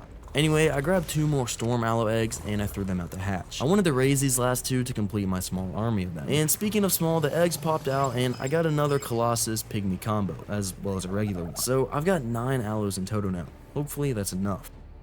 Make that 8, as the regular aloe baby requested simple kibble for imprints, so I sacrificed it to Rockstar. Alright, tell me that's not terrifying. Anyways, I named the Colossus Aloe Thundercloud and the Pygmy one Hurricane. And while they were both growing up, I grabbed Menace to go out and kill a few things for Stormhide, as I still needed to craft their saddles. Anyways, back at base, I picked up the grown aloes and I crafted the Storm Boss Summoner. I then flew up to gather a bit of fiber before making 5 aloe saddles. 5? That means I need 2 more. So I threw out a couple eggs to hatch, and in the meantime, I saddled up and leveled up the boss aloes. That being said, I headed out on day 89 to go up and farm from Stormhide by course, of course. And by the time I returned, the 2 aloes were grown, so I sacrificed them in the name of progress. And I was still missing a little bit of hide for the last saddle, so I hatched another 2 eggs. Oh my god, that's actually perfect. And since I got 4 babies, I didn't even wait for them to grow. I just unclaimed them so that someone else could claim them. Eternally. Now I could throw all the aloes out, level them, and heal them up, as it's time to go out and fight the next boss. I know I said I was going to fight the nature boss next, but I actually grabbed the storm one and flew out to kill it. So I deployed my army on day 90 and then summoned the boss. Alright, here we go. As soon as the titan spawned in, I buffed up my aloes and sent them into battle. But after seeing how slowly we were damaging it, hope started to quickly fade. Oh, it's over. I'm cooked, Jack. I can't win this. I lost 3 aloes, and very shortly after, the rest followed. And at that point, there was nothing I could do but flee. But the fight was not over yet. I threw out my wyvern, and I flew back home to drop the last aloe off and grab Menace. Menace, you're my only hope now. I returned back and landed above the Titan. And since I left, it gained literally all of its health back, but that didn't matter as long as I could cheese it. So I tried all sorts of spots and angles, but I couldn't just get a hit off properly. And on day 91, it finally cost me and Menace's life. And it was pretty clear at this point that I was not going to be able to complete the mod by killing all the bosses, including Nemesis. But I still had a few days left, so I could try my best and kill the other elemental bosses at least. So I grabbed my stuff, or whatever was left of it, and then returned back home. Earth creatures do deal more damage to storm ones. So if I wanted to take down the Titan, I had to go out and tame some sort of powerful Earth dino. So I made a bunch of tranks and grabbed my Anki, as I needed to farm a bunch of metals so I could craft this extended long neck rifle blueprint that has just been rotting in my smithy. I honestly don't even remember where I got this, but seriously, this thing is pricey. I returned back home on day 92, and I accidentally unalived one of my dodos with the wyvern's breath. Oh, I didn't mean to do that. I meant to let the Anki go. Anyways, while the Anki cooked up the metal, I had to go out back to get regular hide and wood, so I grabbed my chainsaw and made some gasoline and then headed out. Ooh, that's a resource golem. Hold up, I actually need to kill them. So I quickly flew back inside to grab my Apex Rex. Oh, the minions gave you the same amount? That's insane. I also chopped down a few trees with my chainsaw before flying back inside to store the resources that I got. And I still needed a bit of hide, so I clapped up a few regular creatures. Now back at base, I just had to wait for the Anki to cook the rest of the metal before I could craft the long neck. And in the meantime, I think I might just go and get some extra things like tranks and stuff.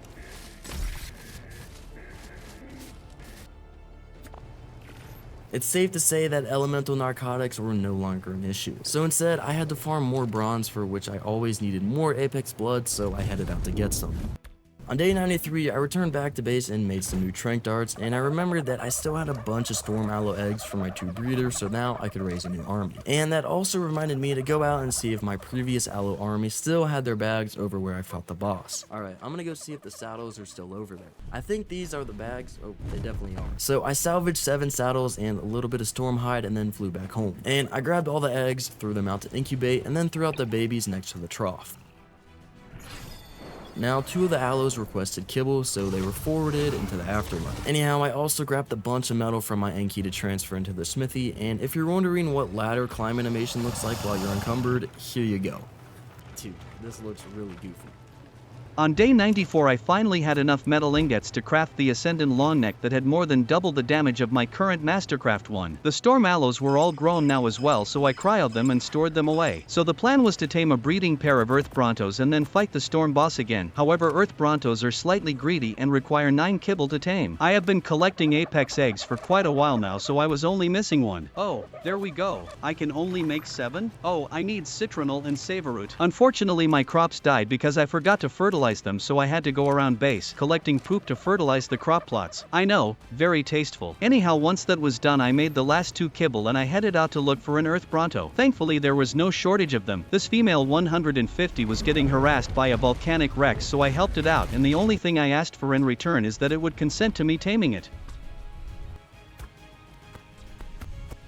On a side note, the new Longneck was pretty goat. The Bronto soon slumped over, so I gave it the kibble along with the tame helper. After taming it, I stuffed into my pocket, somehow, and I took a look at its stats. 670,000 health, 43 points into melee. This Bronto is crazy. In fact, I named her OG female just so I'd remember not to bring her into the boss fight. I made a saddle, slapped it on OG, and I tested her attacks out. So right click is the stump. Now I had to find a male Bronto as well so I could get an army going, so that's what I headed out to do. Oh, male, it's actually kinda decent, but I would have to kill all of these guys. I'm gonna go look around for more. Instead of finding more Earth Brontos, I stumbled into something I have been needing for a while now. Oh, finally. Oh my god. I have to tame that. A Storm Griffin. The level is mid, but I am taming it anyway. I knew I still had 1 Storm Kibble in my fridge, so I rushed back home to grab it. I also crafted the saddle for it straight away. After returning to the Griffin, the first shot it with one of the tranks and it dealt nearly 40,000 torpor. The second shot I didn't even get to take. Dang it. I'm gonna need a tame I can shoot off of. This isn't gonna work. Thankfully, I just so happened to have an enormous rock drake sitting in my base that I could shoot off of. I knew you were gonna be good for something Rockstar. I gracefully glided back to my body on day 95. Wait, what did I just bite? There seemed to be something under my wyvern, so I had to kill it before trying to get my stuff back. But unfortunately, I didn't account for Rockstar's 5 render distance wide hitbox, and I accidentally killed the Storm Griffin in the process. No, dude. Oh my god, I'm so stupid. How did I just throw that hard? Alright, I don't want to hear anything. I'm not going to talk about that. So I then took a flight home in complete silence. Now, back at the crib, I threw Rockstar back out into his little corner. I then grabbed all of my aloes and I threw those out to level and saddle them. On day 96, I repaired my armor and made a few more trank darts so I can go and tame that Earth Male Bronto. And while I was collecting poop from my crop plots, Big Beak ended up dying out of nowhere. Wait, what? I literally just passed you. What happened? Oh, starved to death. Okay, that's my bad. Yeah, maybe I should have kept a closer eye on my troughs. And I also remembered to run inside and check on Kipper, and he was also all out of food, so I had to act fast. What? You don't eat raw meat? So I put him in a dino ball to keep him safe, and I went out for a little swim to get him fish meat that he desires. Kipper matters more than you. I'm sorry. Now, with Kipper's appetite satiated, I could bring him back and seat him on the couch. Also, my Oviraptor collected all the apex eggs for my dodos, so I was just waiting for my crop plots to grow before I can make all the earth kibble. Once I had all those, I made the kibble and headed out to tame that Earth Bronto. There is an Earth Bronto right here, but it's also better than that other male, but there's this thing as well. I shot it from afar to get it away from the bionic baryonyx. And when it knocked out, I force-fed it a tame helper and then gave it all the kibble. I then flew back home and parked my female Bronto in the back of the cave. And then I also threw out the males so they could start breeding. Now, I still wanted to get one more earth creature before fighting the storm boss again, and it would be an earth deathworm, specifically a high level pygmy that I spotted earlier. So on day 97, I went looking out for just that. Oh, there it is. Knocking it out would be a small issue though, seeing that it was a pygmy. In other words, it was moving around at Mach 5 and I couldn't really land any shots on it. Yeah, look at that, it just zooms around. Usain Bolt. And it also decided to start breakdancing, so I had to clear the area of any unnecessary light. Even when I got up to a ledge, it could still somehow hit me, and the damage numbers were not shy either. Oh, how can you reach me? Can you hit me up here? Dude, there's no way. And no matter what I tried, the deathworm just had different plans. And just when I thought I found the spot, it proved me wrong. Wait, this ledge might work. What? Excuse me? What? Somehow, after it jumped at me, it got stuck so I could actually get some shots into it. And once it was up half of its torpor, it somehow got unstuck. So I flew back to the ledge hoping it would follow me, but instead, even more breakdancing. Dude, what are you doing? I continued doing my best to try to knock out Usain Worm on day 98. Oh my god, it's out, finally. So I immediately flew back home to cook up the kibble. And once back, I carefully approached the clearly not unconscious worm and fed it. You sure that's unconscious? Anyways, it tamed almost instantly, and I didn't even need a saddle for it to be ridden, so I took it out for a test drive straight away. Alright, let's see the damage on this. Click. Moving around on it was pretty creepy though, not just the animation but the noise too. There was this broodmother here as well, which was the perfect opportunity for some free experience. Even the basic left click attack has some insane range. Whoa, what is that reach? And I also tested out the damage buff against storm creatures on this level 140 dire bear, but it seemed to be the same as against any other creature. Anyways, I brought it back home and made a saddle for it. I then grabbed my Anki and headed out to farm some resources while I wait for the Bronto eggs. I threw out a bunch of Bronto eggs on day 99, and while those hatched, I started cooking up a bunch of brass, but I was once again out of copper ore, so I had to go on another metal run. But before doing that, I had to wait for the baby Brontos to be born. So I picked them all up and then threw them out to grow, and unfortunately 2 of the Brontos had some special needs, so I had to put them down. And the rest of the Brontos got their imprint so I could head out on that metal run. And when I got back home, the Brontos were around 90% done growing, and I noticed that I forgot to imprint one of them, so I rushed out to do that. And a few seconds later, they were all fully grown, so I stored them away. And I also brought all the resources I just farmed in my forge, and I started cooking up the brass. I needed to make an Apex boss summoner because I ran out of Apex skulls, which were necessary for the elemental summoners. And now, it's pretty clear that I'm definitely not gonna beat this mod, but at least I wanted to take revenge on the storm boss and try to take the other elementals down as well. So I grabbed the rest of the Bronto eggs my Oviraptor collected, and I threw those out the hatch as well since I needed to sacrifice them for saddles. On day 100, I went out to get a little bit of Apex blood for the boss summon. I then made the Apex Troll Summoner and unclaimed all the Earth Brontos and then killed them. And I got a decent amount of Earth Hide, but definitely not enough, so I hopped on my Deathworm and headed out to get more. The hunt continued into day 101, but once I made it back home, I gathered up a little fiber and I made the last Bronto saddle, so I grabbed all my Brontos and threw them out to level, heal, and saddle them. On day 102, I flew out to kill the Apex boss again, so I threw out all my Brontos as well as the Deathworm. And I forgot to bring the Summoner horse. So I flew back home just to get that. And I grabbed all my aloes for the Storm boss as plan B in case my Earth Brontos are too weak to take it down. I then returned back to camp and threw out the aloes to give them their levels and then heal, and then I picked them back up. Alright, we don't have to stretch out like this any longer. Let's fight the boss. I spawned in the Apex boss and then sent my Brontos. The troll dropped dead pretty quickly, which was to be expected. So I then healed all my Brontos back to full health and then rearranged them properly so that they could all hit the boss. Lastly, I threw out the aloes for extra DPS, and I then also moved my Alpha Dodo boosting box. And now that everything was ready, I could head back to craft the summoner again and get my revenge on the Storm Titan.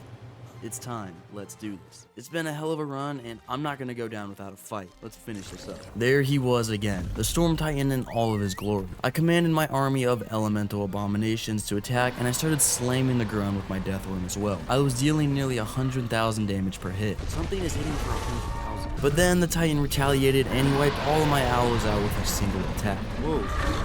My Brontos were still looking pretty healthy though, so we kept pushing. Come on, dude, it was almost there. I couldn't see much from all the lightning, but I had to back up and heal the Deathworm, and when I looked back, I saw my Brontos stomp the Titan back to where it came from. Under 1 million? Come on, dude, let's go. I'm him. They do not know me. And the Brontos actually clutched up, meaning it was not over yet.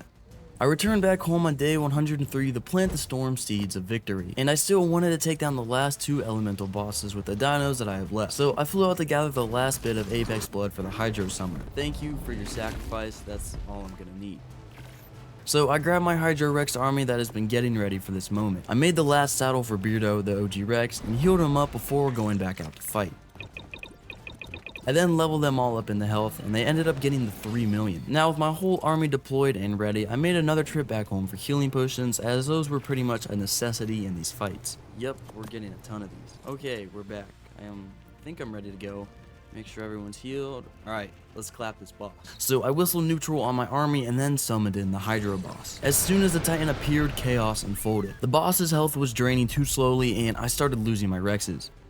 No, dude, Beardo. Even Tiny the Pygmy Rex died, and at that point I knew I was cooked. Then once the boss was below half of its health, my Bronto started dying and I soon followed. We got some good damage in. Oh, yeah, that's it.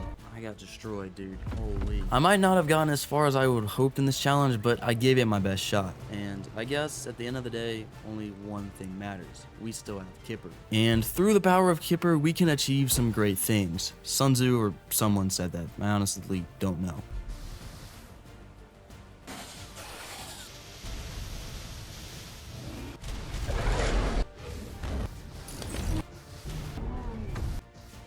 Anyways, because Kipper is on my side, we always come up victorious in the end. Thank you all for watching.